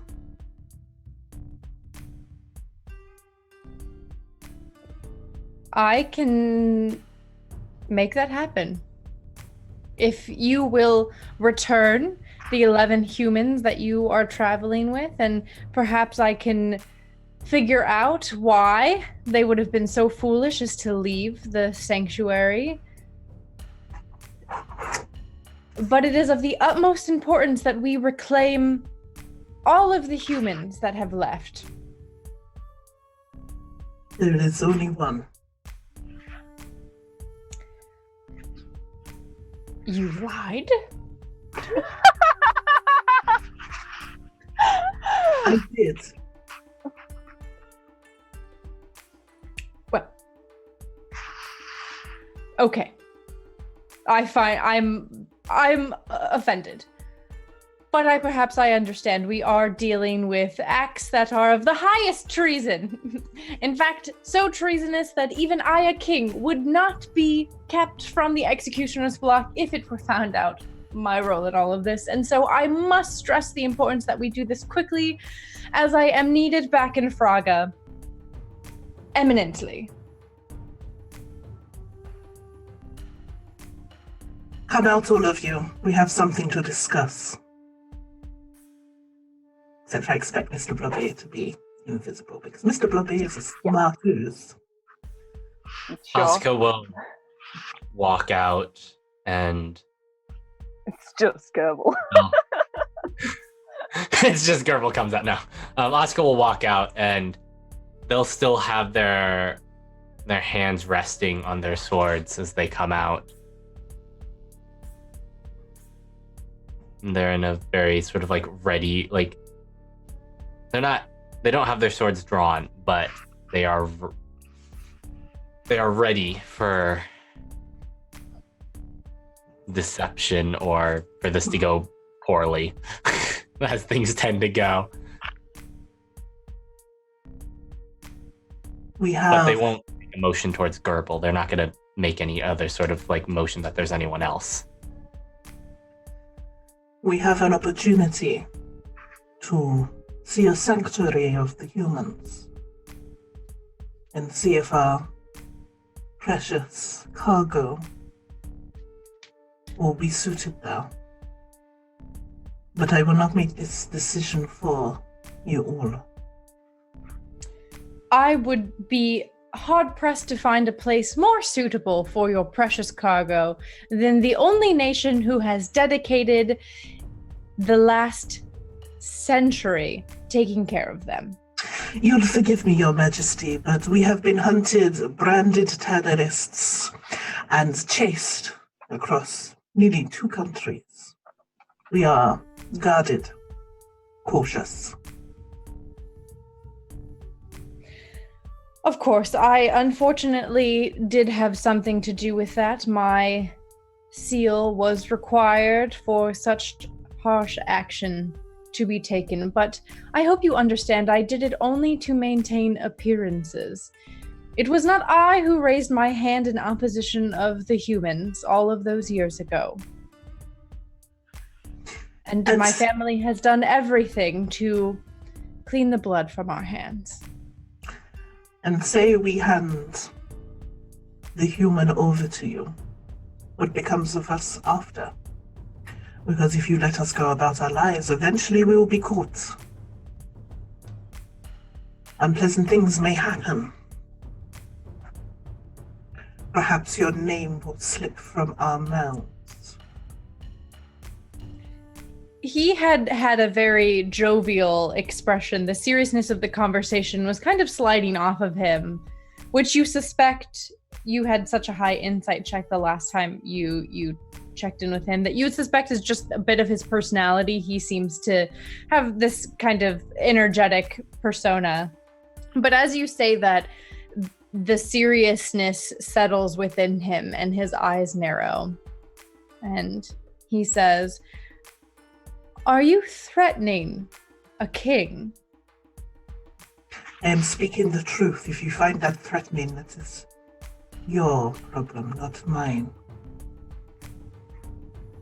We know what happened to the last doctor that was interested in this subject. Now Dr. Sporran has fallen.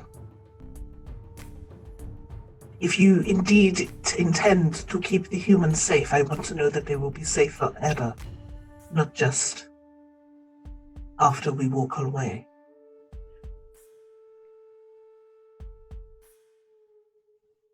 I must admit that it will be more complicated now than it has been in the past. Dr. Sporen's research proves nothing, and he was lucky to have found a human at all. We have dealt with rumors, those who claim to have seen humans in the past, and the leads have always led to a dead end.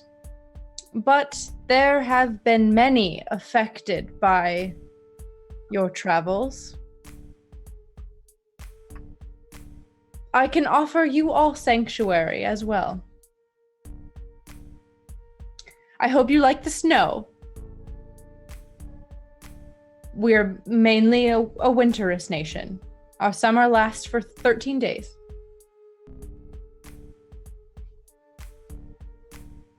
Asuka would motion to Aristomachi. And then write down and point it towards the king. May we have a moment to converse. Alone. He looks Inside. to Asya, and she kind of nods, bows her head, and the king then looks to you, Asuka, and then kind of swivels back to you, Aristomachi, because you're the one he's been talking to the most. And he says, I am due back in Fraga any moment, and I would prefer that they not be aware that I left. I will return and finish out what has been a very tedious week in the presence of some of my other ruling class.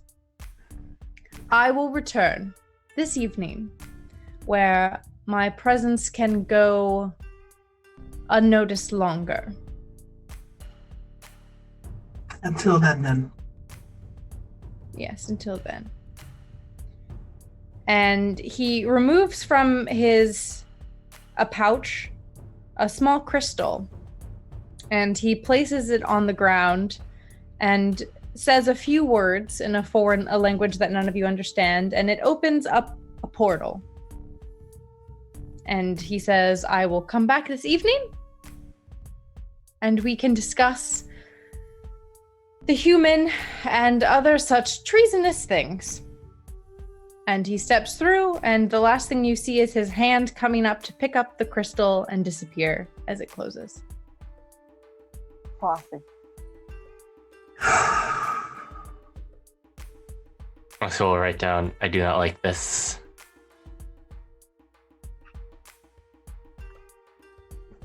Mr. Blobby is still invisible. Mr. Blobby doesn't like us yet. Alright. We don't have to hand over the child straight away. We can check it out, look, investigate.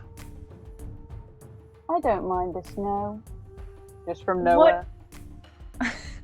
What do you all think to do? Nothing. This I seems tell like the you. best course of action.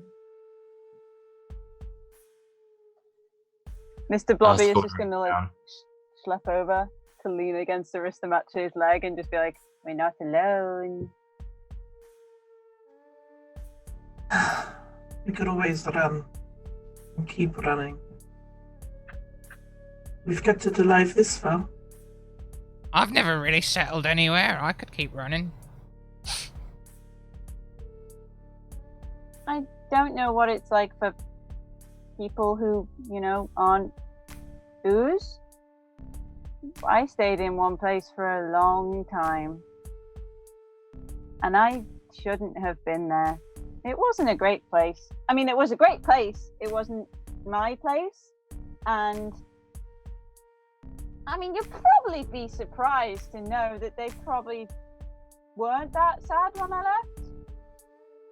But moving is hard.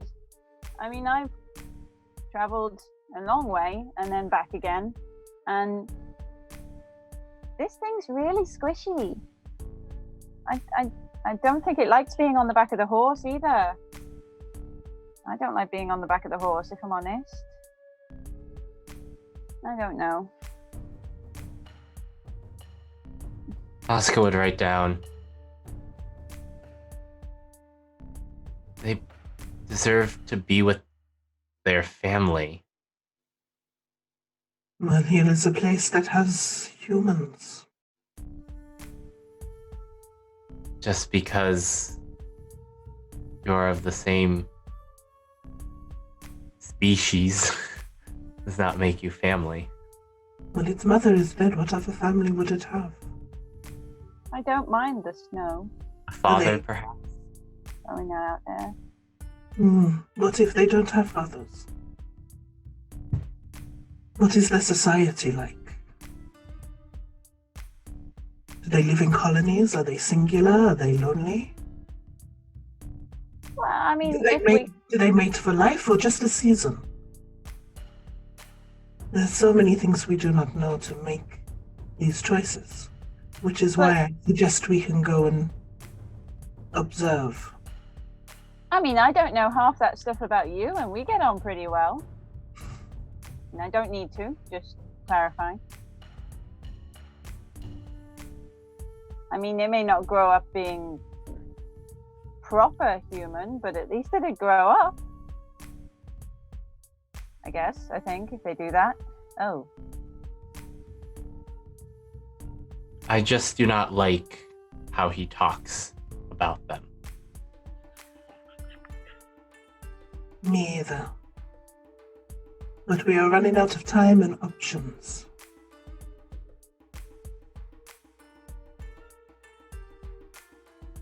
The way forward I see is that we go and observe these humans that he has. They've kept them secret this long. It is somewhere we can settle after and ensure that this child, our child, is safe forever. Or we can keep running until we maybe find the mother's mate. But we have no clues. We've got one city we cannot go back to. There's only 2 more. Whilst we're looking around, should I make myself unseeable? Yes, that would be best. And by any chance, we will not hand over the child unless we are sure. I think Mr. Blobby should stay invisible the whole time, personally. I was planning to. You are a smart goose. And even though she can't see you, she will reach down to where she can feel the slimy, warm, just like pet you. Yeah. I do not know if they will give us a choice in that matter.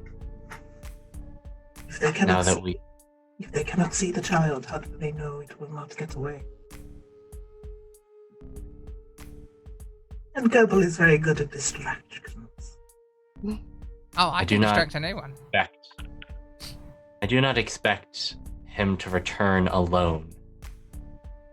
Well, then maybe we should set up the defensive perimeter. Dead King's a pretty good I just distraction. wonder No. why did they leave in the first place? If they were safe and happy, why would they have? I was safe and happy, and I left. And no one leaves Judea. It's a thing, apparently. I didn't know But that. you are not hunted outside of your homeland. You can feel safe anywhere. The king said that they have always offered sanctuary. Maybe this is a separate tribe, one that did not originate from there.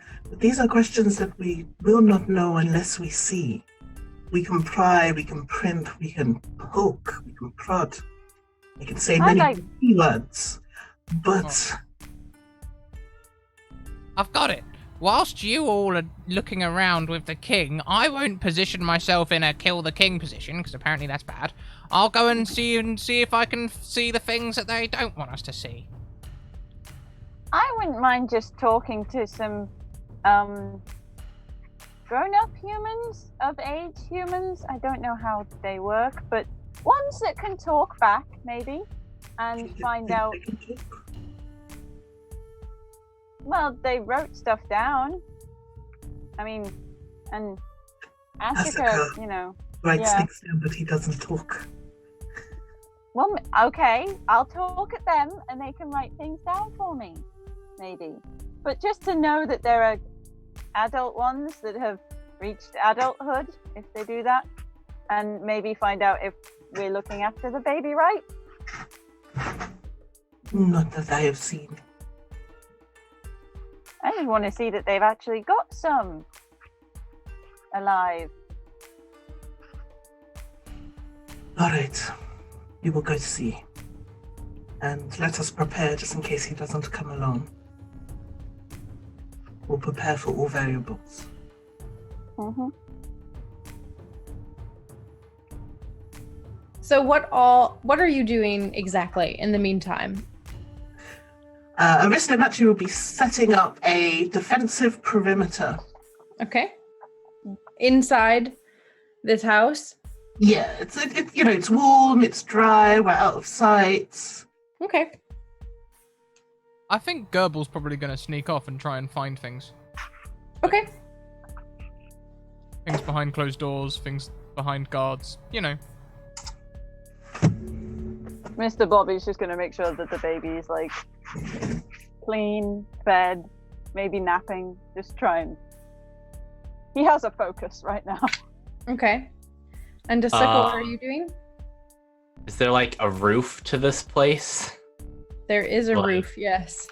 There's somewhere I can try and get up on and like draw a bead with like a longbow Yep. in Yeah, case I'm not. some tactical advantage. I won't make you climb anything. You are able to get to the roof pretty easily. And that's what Sega will do. Okay. And they'll let, I guess, Aristomachi do the talking then when they arrive. Okay. Gerbil, why don't you roll me an investigation check? Sure thing.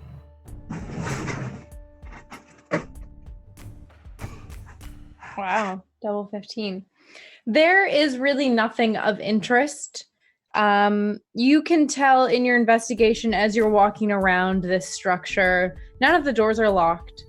You can tell that some of them used to be rooms, and there are still single mattresses and some books on the shelf, but it looks like everything had been cleaned out. So this place doesn't look trashed. It doesn't look like someone had like come through and wrecked. It looks like a bunch of like people moved out, so there's still some things, but for the most part it's actually quite clean. There's dust everywhere. There's a hole in one part of the roof where there had been some type of damage and no one had been around to clean it up, and there's some small wildlife living in parts of it. You suspect there might be a window broken somewhere. You can feel a slight breeze, but there's really nothing of interest, and it all appears to be very kosher. Like you don't find a room full of secret bodies that were like, we never left. This is a murder house. Okay, good. Are there tunnels beneath it? That's what Asya said.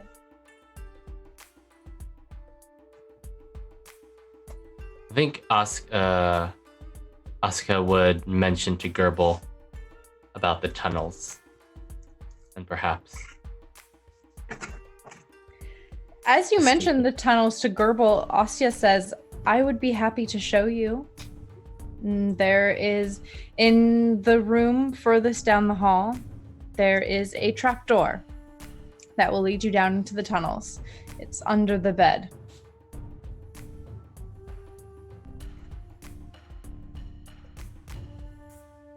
Gerbil will almost certainly, just start heading that way. Very Okay. soon you hear the sound of furniture moving. Yep. You find a trapdoor, and when you open it, there's a stairwell down. Yeah, I jump down. Okay. These look to be like very normal tunnels. It's just one tunnel, and you can follow it for a ways. It's not too big, and it opens up into a wide room. And why don't you roll me just one more investigation check? Asuka, did you go as well, or Gerbil, you by yourself? How many 15s do you want? There you go. I think Asuka would just go and take a quick look there. They probably won't go down into the tunnels, but just to make sure that they're there. Okay. All right. Gerbil, this area looks like it had taken damage. You can see, so first and foremost, you see that this appears probably to be a natural cave, but there had been work done to make it seem homey. There's a rug and some pillows and a basin that you imagine would be like for water, and pots and pans, and it looks like a little home. It looks like a very plush version of probably the cave you grew up in. Very similar trappings.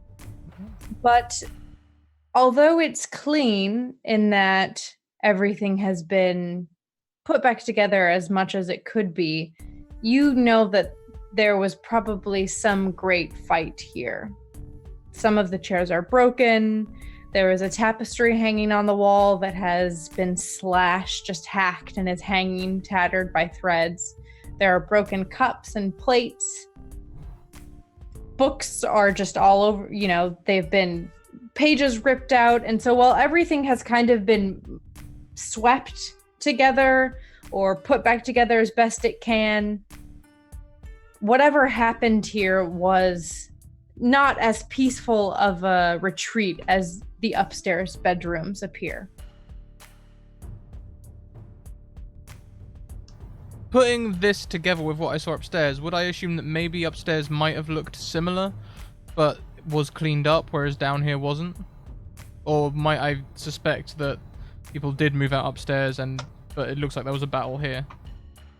That's what you would suspect based on what Ostia had said, that the monastery, those who had been tasked with protecting the humans had lived in the monastery for a while afterwards. So whatever had happened must have happened in this room, and although there was an attempt to clean it up, it didn't reach the upper levels. Okay.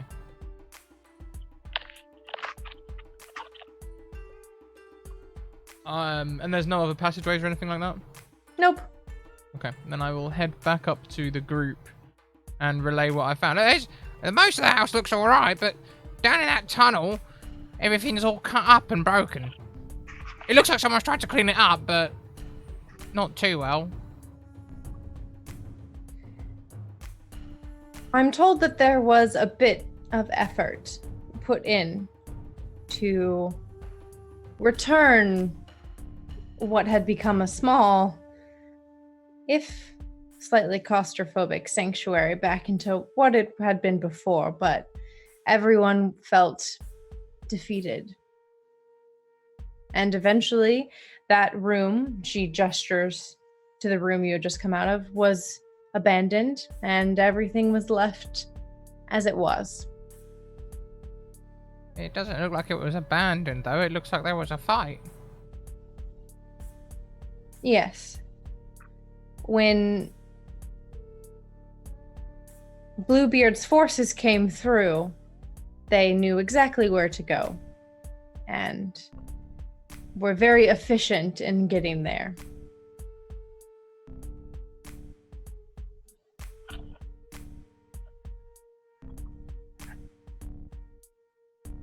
gonna look to Asuka, just like, this kind of isn't adding up to me. I think there's something else going on. Trying to like say it with a look sort of thing, just like looking at Ossia and looking at them.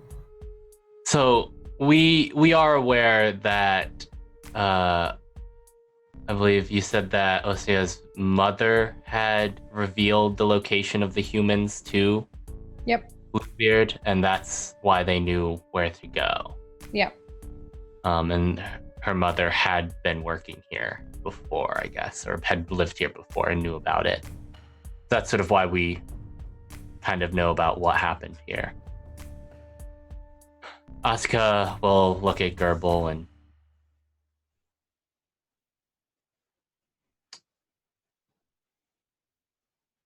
it is an escape plan in case things do not go well here. Let Mr. Blobby know where to go should the needs arise.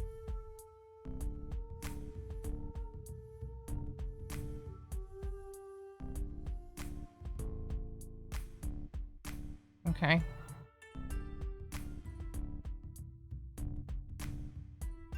Okay. All right. I think Asuka will, sort of look at Ossia and I know that you feel that this is what's best. That is why I'm giving them a chance. However, a life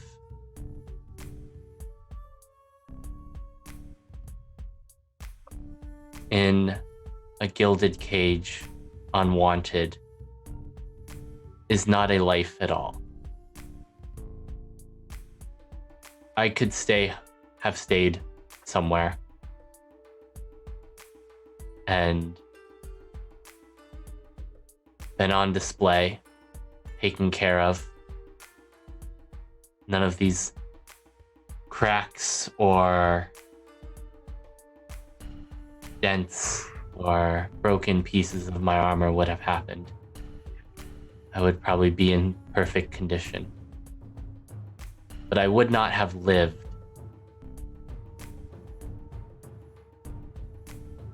I want to make sure that that is not what they are doing to the humans.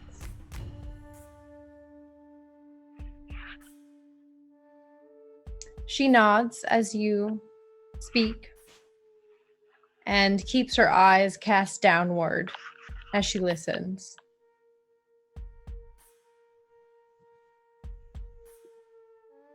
I was never tasked with protecting humans, but I have always felt in my heart that if I were given the chance, I would continue what my grandfather started. I don't know what to do, and I will defer any decision about the baby's safety to you all. My goal was to make it to you, Asuka, and make sure that you were not captured. I have done that.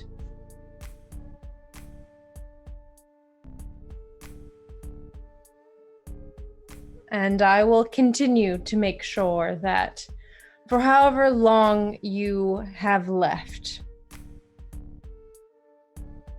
whatever that means, that you are able to go where you have always wanted to. I think my grandfather would have liked to have been the one to travel with you.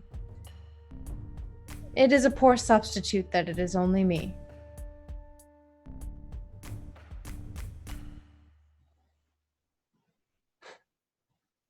Asuka will nod and write down, well, let us see where this adventure takes us first. And then they will go up and find a perch on the roof and keep a lookout. Okay. Anyone else want to do anything in particular? Yeah, Aristomatch would just be like, they're like tables and chairs. I think you mentioned tables and chairs and things. Yeah, she's just like flipping over tables, making barricades. Okay. All right. So the day passes uneventfully.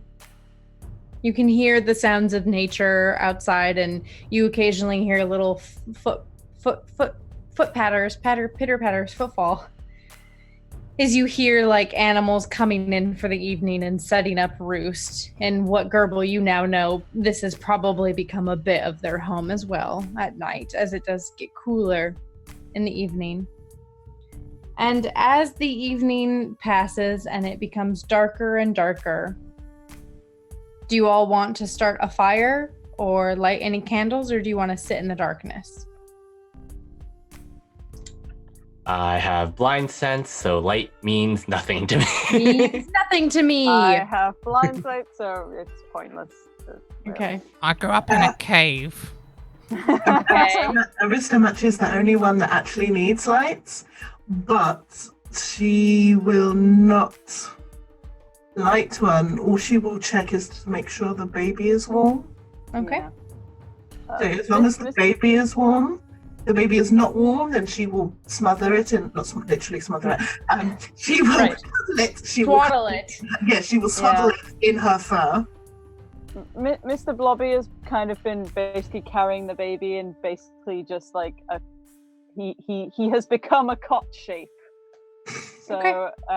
with padding and stuff, it would keep the baby fairly insulated. Yeah. So Aristomatch, I'm quite happy to sit in the dark, and I can cast dark vision on myself. Okay. I'll say that. Is when you digest things, Mr. Blobby, is that an endothermic reaction or exothermic reaction? You generate heat? No, I'd say it would be endothermic. Because as far as I'm concerned, oozes don't really feel temperature. But they dissolve, right? So it'd be like a acid. Yeah, they basically like, that scene in X-Men, the first one where the guy turns to water? That's pretty much what happens to oozes when they've reached like the end of their lifespan. But they're kind of like lobsters in that it's literally just they don't have the energy to be alive anymore. Not so much that they have that gene that actually like turns you off after a certain amount of time. Because lobsters can be immortal, which is terrifying. Really? Yeah, they just the only reason lobsters actually die is that they don't have enough energy to grow a new shell. So they reach a point where they stop growing because they can't produce enough energy to make that the next size up exoskeleton. If they ever manage to do that, they could become the size of submarines. Yeah, So, we don't actually know how old they'll live to. Thank you for that nightmare fuel. Yeah, they're Yeah. terrifying. All we know Lobsters- in the bottom of the ocean, there could be enormous crab people. So what I'm hearing is Oh, crap. boil lobsters in energy drink. It's 'cause they What don't you're have, hearing like- is that my next campaign will be a crab people campaign. We're And answering the hard questions on this show. Yes. Because they don't have the actual thing built into their DNA that's basically like obsolescence for living tissue. They just don't have it. So it's technically immortal. Wow, that's amazing. But yeah, so Mr. Blobby, I think it would be endothermic. He doesn't really give off any heat, and he's not really a heat sink, so he's just kind of stable temperature-wise. Nice. Because he's just marmalade, really. Lady Marmalade. Marmalade. I'm amazed that hasn't happened before. That song Saving came it on for the the other finale. day when I was out, and people just lost their minds. Okay. So, I'll say that Asya is probably on the roof with you, Asuka, just sitting next to you. Am I able to have a short rest? Because if I can have my shadow step. Yes, yeah, definitely. You guys weren't really doing anything while you waited. So, I'm sorry, I just read what was put in chat and it really freaked me out. That's spooky. I love that. Spooky, I love it. Love it. Love that. Where Thank she you so is, much of course for she that loves it. spooky fact.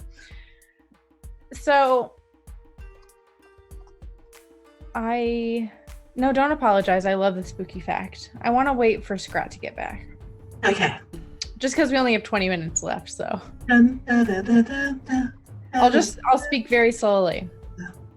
As the darkness continues to press on and the moon rises full with its pregnant moon belly in the warm embrace of the velvet dark sky. We are now an erotic. So I have to write Erotic down the stream. phrase "full with its pregnant moon belly." I have to write that down. Yes, that's a quote. It's You baby. Praise. do you have dark Wow. vision, Aristomachi? Not at the moment, I will do. As soon as it sounds like trouble. Key point. Gerbil Yeah. and Mr. Blobby, you first begin to sense this almost as if it's a burning, like an oval begin to sear in the air. Mr. And- Blobby is invisible. You're right. Immediately. And as this line intensifies, it becomes a little light. And Aristomachi, you can see this even without dark vision, a light begin to appear. And a portal opens. And you can't see through the portal. A portal has just opened. Nothing has happened before then, Scrat. I spoke very slowly about pregnant moon bellies and embraced by soft, velvety skies. Thank you. I appreciate that. I do hope you have the mature rating on this. It wasn't that bad. I don't know why I said it, but Full it's with what its happened. pregnant moon belly. I've written that down. That's staying with me. Oh yeah, just to clarify, I've just spent sorcery points, so my invisibility and the babies last for 2 hours. Great. The searing edge of the portal begins to appear, and then it fills in with this kind of dark purpley viscosity. And you can't see through the portal. You can't see through on the other side. And after a moment, a centaur steps out, but this one is a little smaller than the one you had spoke to before, though she looks the same. She has the same features, the same darker skin, and the same goat rump. And as she comes out into the darkness, her brow furrows and she looks around. Hello? Now I cast Dark Vision. I'll spend the key points to do so. Okay. You can Oh. see her a little more clearly. Not that I don't trust my team at all. But I would like to sneak away from the group. Okay. Roll In a case stealth we check. get discovered, hopefully, you know. Yeah, I'm we're going with the plan. That was the plan that we agreed. That was Yep. the plan. We're Yep. invisible. No king killing, and we're good. Damn, okay. This isn't a king, though. You hella stealth No away. royal killing then. And the centaur says again, hello? I suppose I was expecting a bit more of a welcome. Where is your father? Oh, hello. My father has officially ceded power to me. You will not need to deal with him any longer. Alarm bells. We didn't say Yeah. anything about queen killing. Yeah, I did point that out. I did point that out. Yeah, semantics. Important with Gerbil. My name Fine. is Spinel. I was crowned last week, though the official proceedings took a bit of time as my father was not present. I have recently been made aware of the hunt for Although I cannot see you, I assume you all are the group in question. And most alarmingly, I have been made aware of the implications. And The what now? I have known of the secret that Saslu harbors since I was a young girl. I have been raised to be queen, and many of the matters that others would not trouble their children with, I have always known. And it has troubled me greatly that we have kept it a secret, that we have allowed a war to rage just outside our borders. And so I have come to declare that Saslu is no longer a neutral entity, but on the side of those who remain from the human wars 100 years ago. I have come with my army. Is it a big one? It is not big, but it is well trained. I'm sorry, did she say she's on the side of the humans or those who wiped out the humans? Because that. The humans. The humans. No, she said the human wars. So yeah. I got the impression that she's on the side of the humans. Given that She said that she was on the side of those who had been hunted in the human wars. Okay. Okay. I felt like that was clear enough from context, but I'm too suspicious. I'm also very suspicious. she's being very royal, and it's just so Suspicious. It's so suspicious. It's like the Lego movie where the evil queen sings the song about not being an evil queen, and she's not evil, but. And it's like it all sounds really good, except that means the sanctuary we were hoping to go to is no longer a sanctuary because it's at war. Mm. But it is still a safer place than being in this country. Yeah. But for how long? Well, like Luxembourg just declared war on the entirety of the European continent.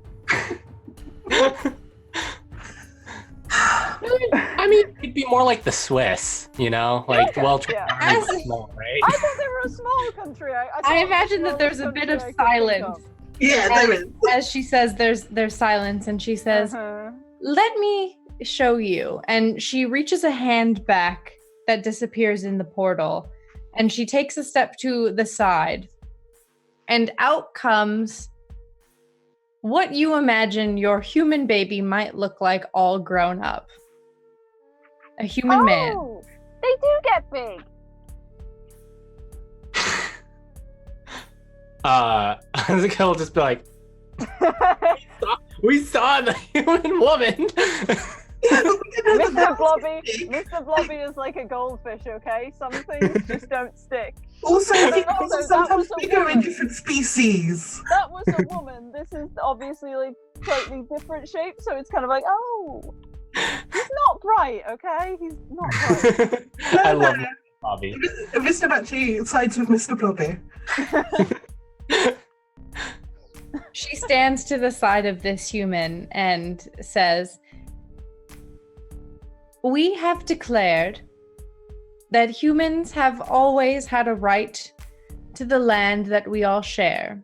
And though many years ago, some had it in their mind that they wanted more land and began a war, the annihilation of an entire people was never the appropriate action.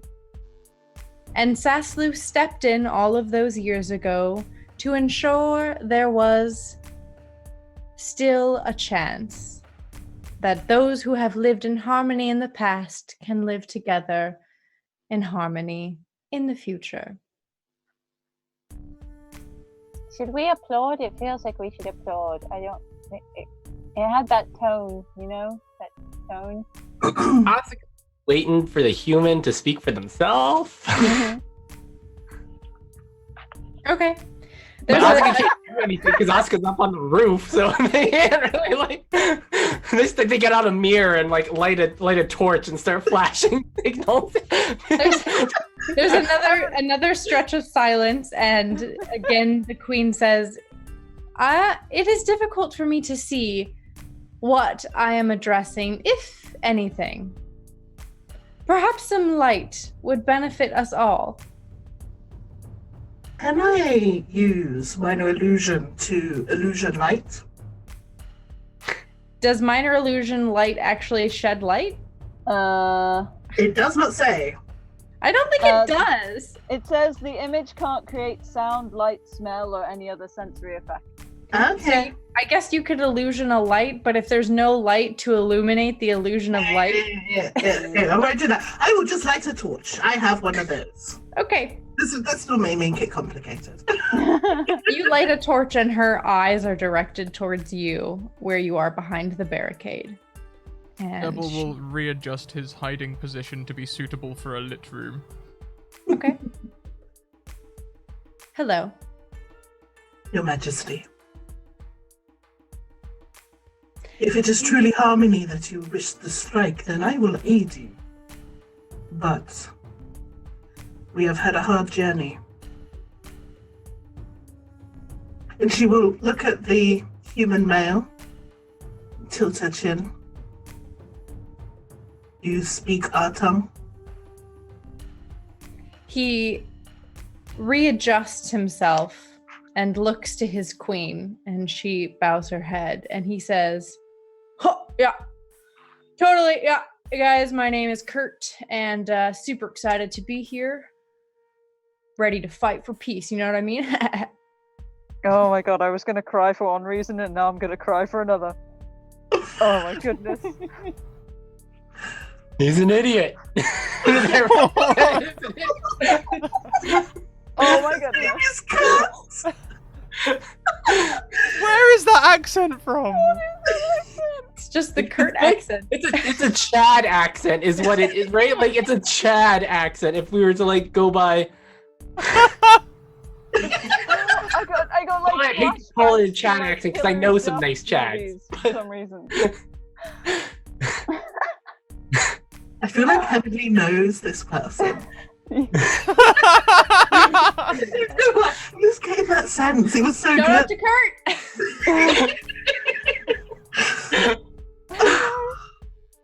Oh my goodness. Can Asuka like? You can see the light. It's been lit up. You can hear the voices. Wait, check. I don't know what I'm gonna get from here, but You can definitely insight check Kurt if you want. insight check Kurt. It's gonna be a really low, it's gonna be like a 5 difficulty. 11. Kurt is an open book. Kurt is so stoked to be here. Dude.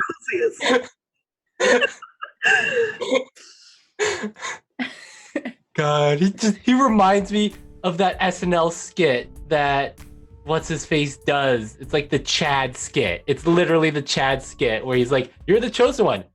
Okay. Word. Word. Cool. Oh my god. Asuka's just like, I don't know if the Barista Machi might not be able to see it from here, but there's no facial expression, but they're like looking at Aristomachi, and if they had a facial expression, it would be, what do we do? What is this? Aristomachi would has a facial expression of, oh my god, what is this? I mean, Majesty. The queen says, "Kurt has been with my family for a long time. His grandparents came to us. Human generations are a bit shorter than what you may be used to. And he was the first person I thought of when I decided to come to Fraga to declare Saslu's intentions." The 5 nations now know of the existence of humans, and though it has been kept to the courts for now, it will make its way to the people. And because such a good job was done, clearing the likes of humans from the histories, we have at our disposal a bit of a fresh start. It is only the kings and queens that have it in their interest to keep humans at bay, but they are not interested in a war.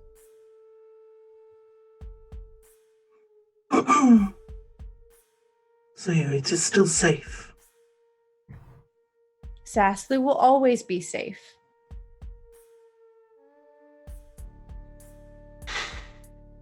Asuka will sort of nod at Osea and then climb off the roof.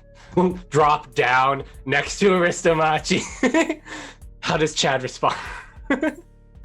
Superhero landing. Kurt's like, whoa! Were you in the roof the whole time? That is sick, bro. Love that. So excited to be here. Did you hear? My name is Kurt. I'm not sure if you heard from all the way up there, dude. Asuka will just shake their head. Not like they're not shaking their head, but they're nodding, but also kind of like It's the slow nod of sure. Kurt's like, if I may, you guys, love this lady here, all right? And he like elbows the queen. He's like, love her. She's been great. She looks really young, but somehow she's older than me. I don't 100% understand how it works. I just don't trust Chad to know what's good. Yeah, I'm like sitting like is there a grown up we can talk to? Chad is the person. Not even Chad, it's Kurt. It's Kurt. His name's Kurt. Can we like get Kurt's mother? Kurt does type punch challenge. But I think Asuka will put their hand on Aristomachi's shoulder and like pat Aristomachi on the side and just nod and think maybe this is the hill I'll die upon. He'll say, I've grown up in Sassu like my whole life. Like I was born there and to this point lived there whole life, right? And sometimes some people were like, why don't we get to see the world? And everyone would be like, because it's hella dangerous out there, because everyone tried to kill us. Which was a bummer, because I don't know what we had done, you know? I was not even born, or maybe I was a baby. I don't know. Anyways. Looks like we got a new friend. Sometimes people would like leave, and it would be a really big bummer because they would never come back. And I assume it's because they were all killed. I don't know, right? That's why we stay within the safe borders. But I think now the whole world knows about us and they're like cool with it, you know? We could like go other places and like maybe I don't have to wear parkas all the time. I hear that other places have summers that aren't just 13 days and like that sounds pretty stellar.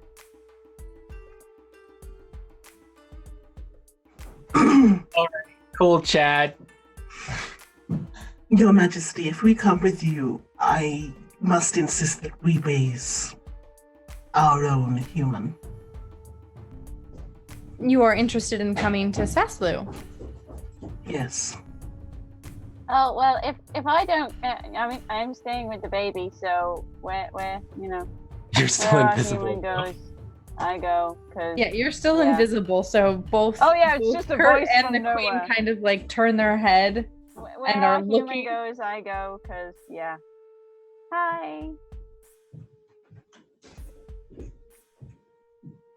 Do you come visible again?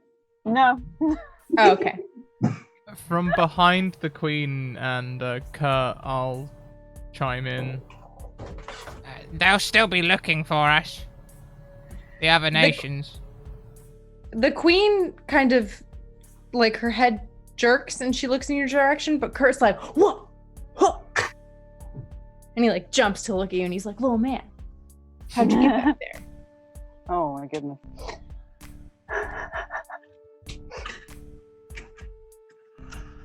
I don't know whether I want to kill him or die for him. I don't know. Yeah. But the queen addresses you, Gerbil, and she says, the nations will not need to look for you because, and she steps aside and motions to the portal with her hand. You all will be coming with me to the capital, and there you will be made official ambassadors of Saslu. Which capital? Just checking. Capital of which country? Just being clear. Fraga, for that is where they are all waiting. Ooh, not sure about that one. Correct me if I'm wrong, isn't there like 6 other nations that are all working together to try and won't they try and gang up on us, sort of like a league of nations or something, and try and come and beat us all up? Yeah. 4 of the 5 nations, yes, but I have forced their hand. Yeah, you forced their hand. We'd like not to force their weapons, because walking into the place we literally kind of left because bad. Not good. No. You will be protected. You are now, if you wish, protected by the rights of Saslu. Ooh, No one right will to hurt you. Saslu. Not feeling good about this. What would you prefer to do? Hide, generally, if that wasn't obvious. I could tear a streak across the nations, murdering as many people as I can until they catch me and create enough death for like 4 people. Yes. That also sounds bad. You can hide. You can continue carving your way through the nations. Or perhaps you can be instrumental in the tides of change. Asuka will write down, we must think of the baby.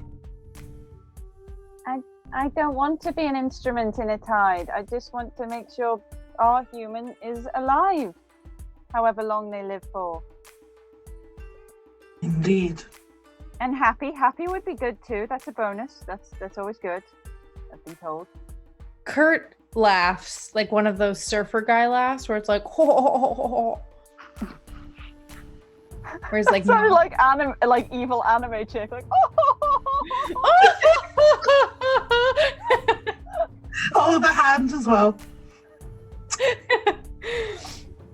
and he says, like it or not, you guys have already started a tidal wave of change.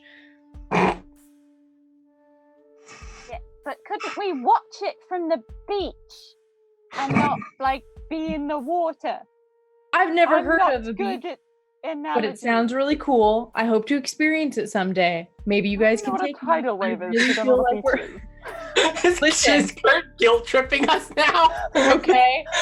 Don't unpack my metaphors. I've read books, but not a lot of them. All right. It's clear. Asuka will I just. feel like we're really vibing right now. I feel like Mr. Blobby Bro, and are we talking to vibing? each other is like 2 bricks trying to have a conversation. I am hot. I think Asuka will just write down. We have a chance to make the world a better place for this child, rather than a life on the run.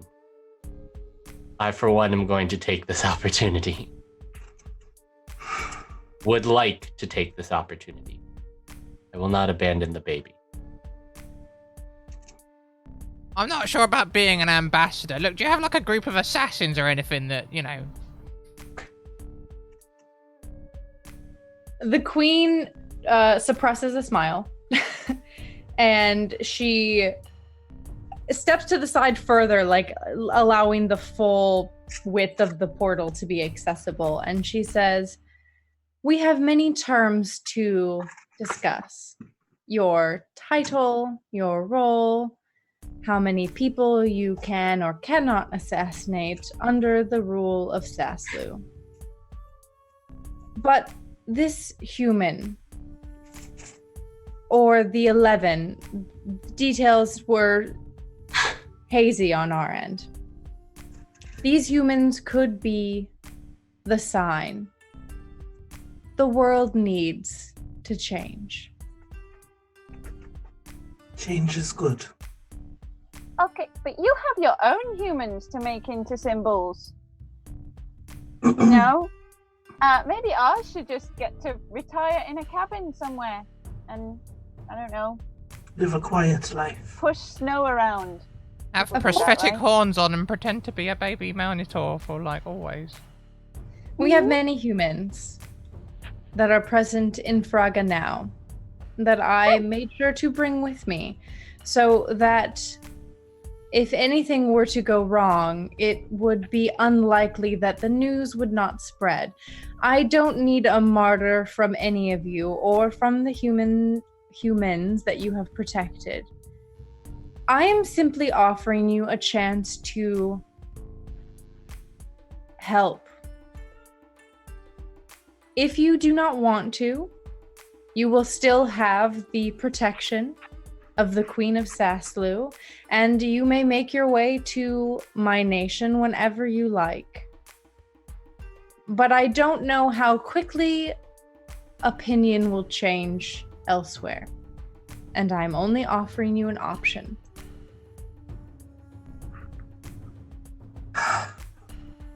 I had resigned myself to a peaceful life. But I will aid you. For balance. There is nothing to say that the life you will not lead will not be peaceful, as peace is what we are aiming for. If you want peace, prepare for war. That doesn't make sense. We had the war. Now we want the peace. I'll I help. am So we'll nod and agree. Look at Ristomachi and then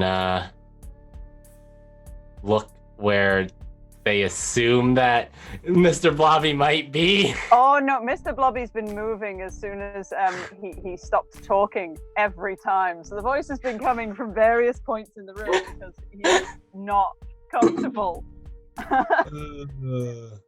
So it's a case of just Mr. Blobby, you are the last word. I think it's great that you want to, change a tidal wave or something. I wish you luck. I just want this one to be okay. And I'm okay with just doing that forever. I don't really have a place, and I like this weird little pink thing. So I think we ought to just find a place, and I'll just help there. I don't want to go back to Fraga. I don't want to be in Judea. It's too clean. And I never thought I'd say that. It's too big for a blob. I like small things. Small and shiny. I know a cave you could stay in. I think humans need sunlight, like plants. Yeah, and I'm okay with being, around other humans if, Saslu is good with immigration. If they don't scream at the sight of a blob, I think we'd be fine. And I can do the cleaning, so that's nice. They seem to need a lot of it, apparently. Okay. The queen nods as you speak, and she says, of course. My time here is coming to an end. You may follow me through and make your intentions known to the rest of the nation, or you can continue on your way, and you will always be welcomed in Saslu. How far away But I is am not Saslu? here to convince you of anything. And as she says that, she turns around and she enters the portal. But the last thing that she says before she leaves is, at the very least, you will have a queen on your side. And after she goes in, Kurt is like, dudes, loved what we talked about here. Loved the vibe. Hope to see y'all on the other side. If not, come catch me later. And he disappears into the portal as well. And now you all have a choice. You can either go into the portal or you can stay outside of it. The portal leads to Fraga, right? It leads to the chamber where all of the kings and queens of the nations are meeting. Yep. But I thought, how far would I know how far away Saslu is? Saslu is all the way on the other side of the nation. Oh, good God in heaven. Traveling to Saslu might be quicker if we go with them and Get them to take us to Saslu. Mr. Blobby really doesn't. Actually, no, I'm still invisible, so you know. just keep staying invisible. Yeah, I would just keep staying invisible. Gerbil is going to reach into his pack and pull out the Ricky Maru costume. I'll address the kings and queens. Yes! The return of Ricky Maru! Yeah. Ricky Maru. That's a long way to return of Ricky Maru. Mr. Blobby. Blobby is gonna become visible because I can always just recast it. So, and that gives me the full 2 hours in the presence of people who want us dead. Yeah, Mr. Blobby will become visible slightly to the left of Asuka. Like, I intend to go to Saslu too. Can we see the other side of the portal? No. Alright, look, I'll go through first. I've got this pitten. If no one really knows what they do in the Explorer's pack, but I've got them. What I'm going to do is I'll step through the portal, and if it's a trap, I'll throw this over my shoulder. So if a pitten comes flying at you, trap. I have used the pin to good effect before. in my head, you mainly just use them to like spread on the ground to slow cars down. That's like how I picture them, like, you know, little jacks. Yeah. They're I actually have no idea what they they're actually are. rock climbing. they're for rock climbing. I know people keep telling me that, and I'm like, I can't picture it, so I'm just seeing like. Watch something about someone climbing Mount Everest. You kind of see them using them. Oh, is it basically like cup hooks? Yeah, Like pretty much. mountains. Yeah, kind of Okay. Asuka will wait by the portal and for Gerbil's sign or non-sign. Okay, Gerbil, you step through and you step into a very beautiful chamber. And just on the other side of the portal is Kurt, and he's like, little man, I knew it would be you. And there is a table, and sitting at the table are a series of imposing figures, and their eyes land on you. And a dragon is the first to speak, a half dragon, and he puts his hands on the table in front of him and he says, welcome to Fraga, Ambassador. Hello. Oh. Is this a trap? I love it. Yes! Yes, Ricky Maru! Yes! The queen is the queen that you had just been speaking to smiles, and the half dragon looks incredibly inconvenienced, but he looks at her before looking at you and saying, no. Give me one moment. I gotta go back over to the portal and stick my head through and say, seems alright! Aristomatch will return to Mr. Blobby. Mm-hmm. I will not force you to do anything you don't want to do. If you want to take Krios and leave, I will give you my alchemy jar. No, I can't take him away from you. And you know, I think the best idea is to get to Saslu, and this seems like the fastest way. I'd very much like us to be invisible and quiet, and do that.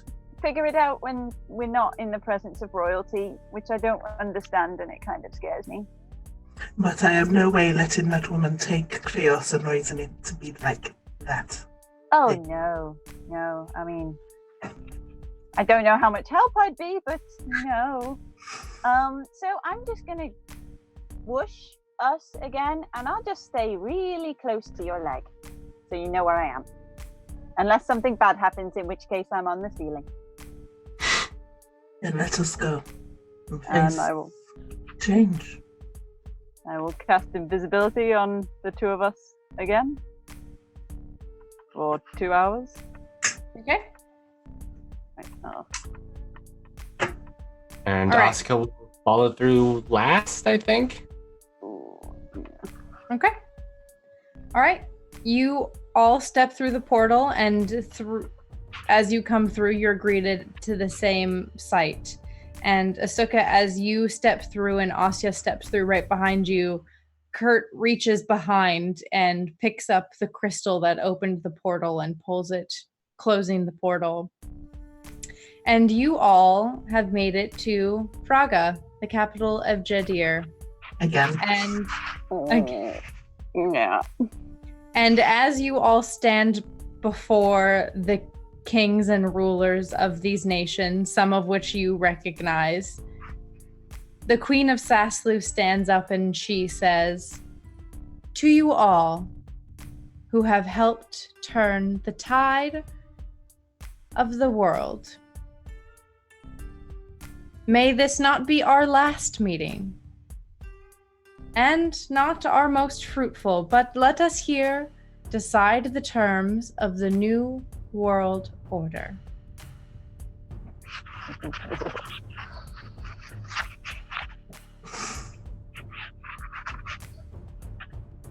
And that will be where your journey ends.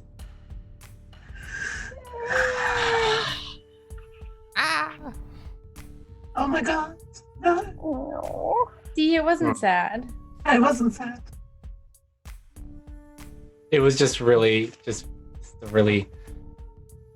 was a really curt ending. I feel like I need to write some fan fiction. Whoa.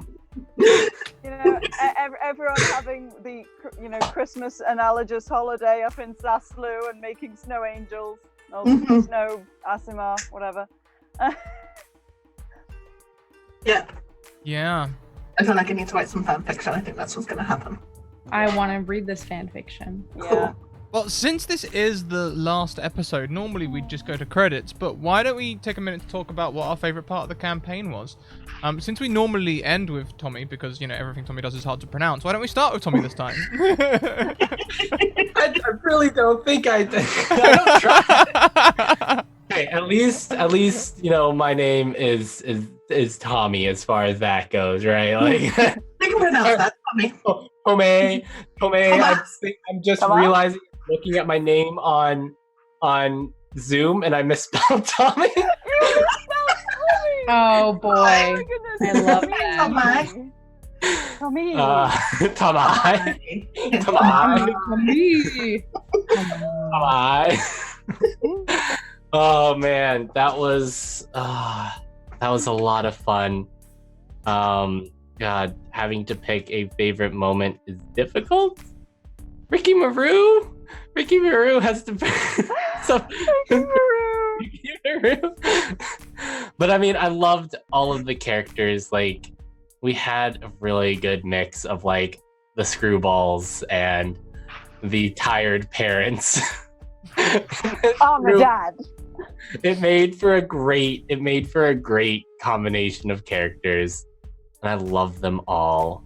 And yeah, but I mean, just like the Ricky Maru, is this a trap? I mean, that has to be the best moment. Oh, maybe the assassins. But yeah, that was so much fun. Thank you, Hev.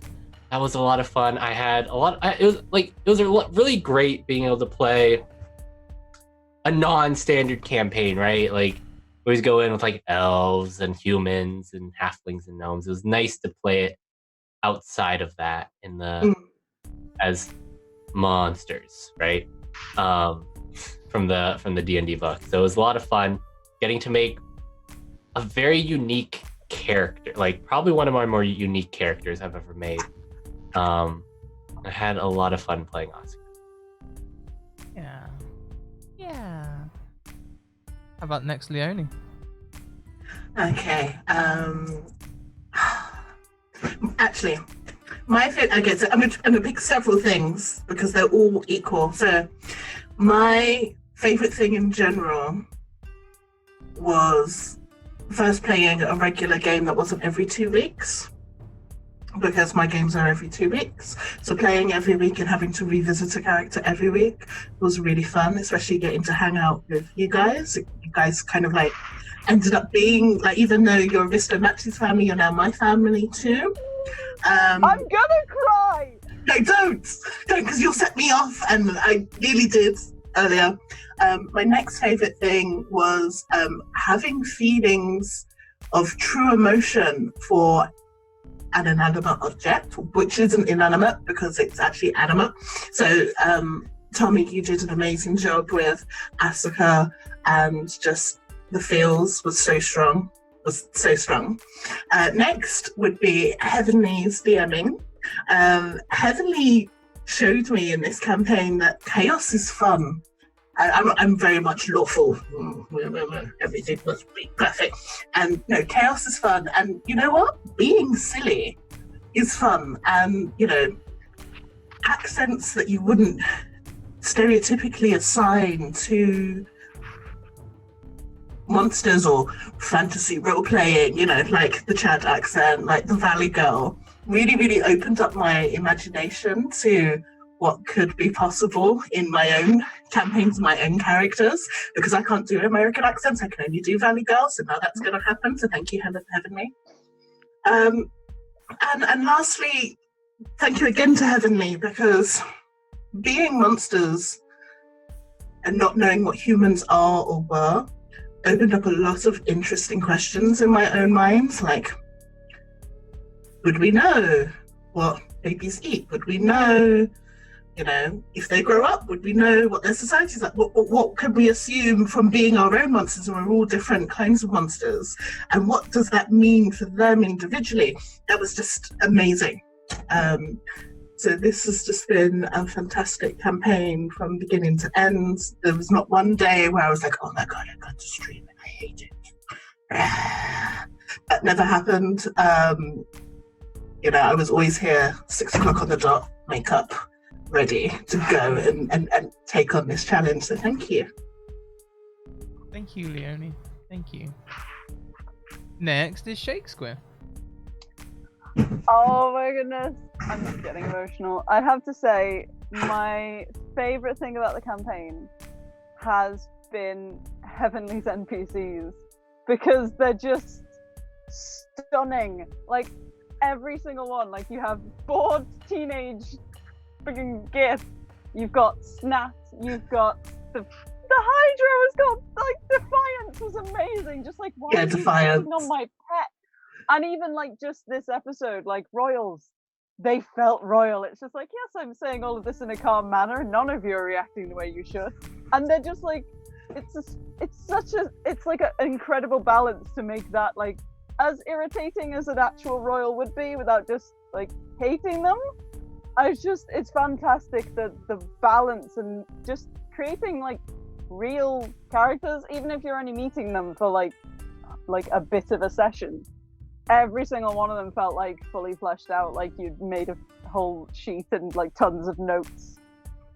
It was just incredible. It was an amazing world building, and I just really liked playing in it. So yeah, that was my favorite thing. Thank you, Shay. Everything was just so great. I love all of your characters. I'm gonna get sad. No, I'm gonna write fan fiction. Yeah, definitely. There will definitely be some fanfic and bad attempts at fan art. No, I'm still working on the big watercolor, so don't worry about that. Yeah. How about you, Heavenly? Same question goes to you as the DM. What was your favorite part? Oh goodness. I'll say first that I loved everyone's characters. Every character had so many pithy moments that just blew me away. Gerbil was fantastic. Scrat, all of your characters are always great. You always do such a good job. Aristomachi just blew my socks off, especially that voice modulation and how calm she was. Mr. Blobby was just so much fun, and the way that his innocence kind of changed even over this campaign. I feel at the beginning he was so innocent and he was so happy, and very slowly you kind of saw that harden into a world wariness without him losing his innocence and his joy and his curiosity. I think Astuka was my favorite. I think, Tommy, you did such a good job with what could have been a really difficult character. And when you had told me that you wanted to play a character that couldn't talk, I was a little concerned about, like, what would that look like? Is there going to be awkward silences? How is that going to work in a streaming sense where it's not only that we need us to understand what's going on, but the audience has to understand, the viewers need to know what's going on. And you did such a good job.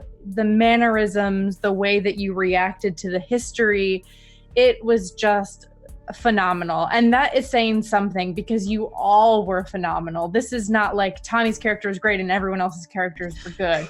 You all were great. You all were so fantastic. I feel so blessed that you all were my first long-term campaign, because I've done one-shots, but they've always been with people that I've played with for long periods of time and people who are really good friends of mine. And so to let me lead you on this really weird story where none of you knew what was going on, and in the very first episode I like hand you a baby and I go, by the way, you're babysitters now and this is Ice Age of the roleplay. And That was the best. It was the best. After I had made such a big deal about how this was going to be, there are no humans, there are no dwarves, there are no elves, monsters only, monster this. You all did such a good job, and this story was only possible because of how amazing you all were and are. Oh, thank you, Heavenly. My favorite bit, I mean, I've got a bunch of favorite bits. I could repeat what we all said about the characters. It's 100% true. Great characters all around. I'm so impressed with Asuka for, sticking to their lawful nature despite definitely being a terrorist. Mr. Blobby, sticking to their naive, fun innocence despite definitely being hunted by the world. And Aristomachi, holding on to their base principles, trying to maintain their warrior minotaurness despite also being group mum. It was fantastic, but also Heavenly, I can often struggle because I'm a little bit chaotic when I create characters and their actions. Who knew? And sometimes No, say it ain't so. Sometimes DMs can struggle with that. I know, because I've done it before and I can be a bit too much and stuff like that. But you were really good at giving me enabling me to do it. Let's look at the library. Fantastic, thank you. But also at giving me consequences. Don't forget when you killed your brother. That's what I was just leading on to. Consequences when you take it too far. That felt real bad, and it was great. You evoked emotions, and I appreciate that. Oh, my heart. That's it, everyone. That was Tooth, Tail, and Talcum Powder. This is the finale. I can't say we'll be back this time next week, because we won't. In fact, this time next week, I'll be flying to America, I think. So, to get a vacation. Yes. He will be working, because that's what Scrap does. I will be doing... I'm in America. I gotta do work. I'll be doing less work, okay? Yay. Less work. I'll only be scheduling tweets and arranging reruns. And sorting out the artwork for next season. Nope.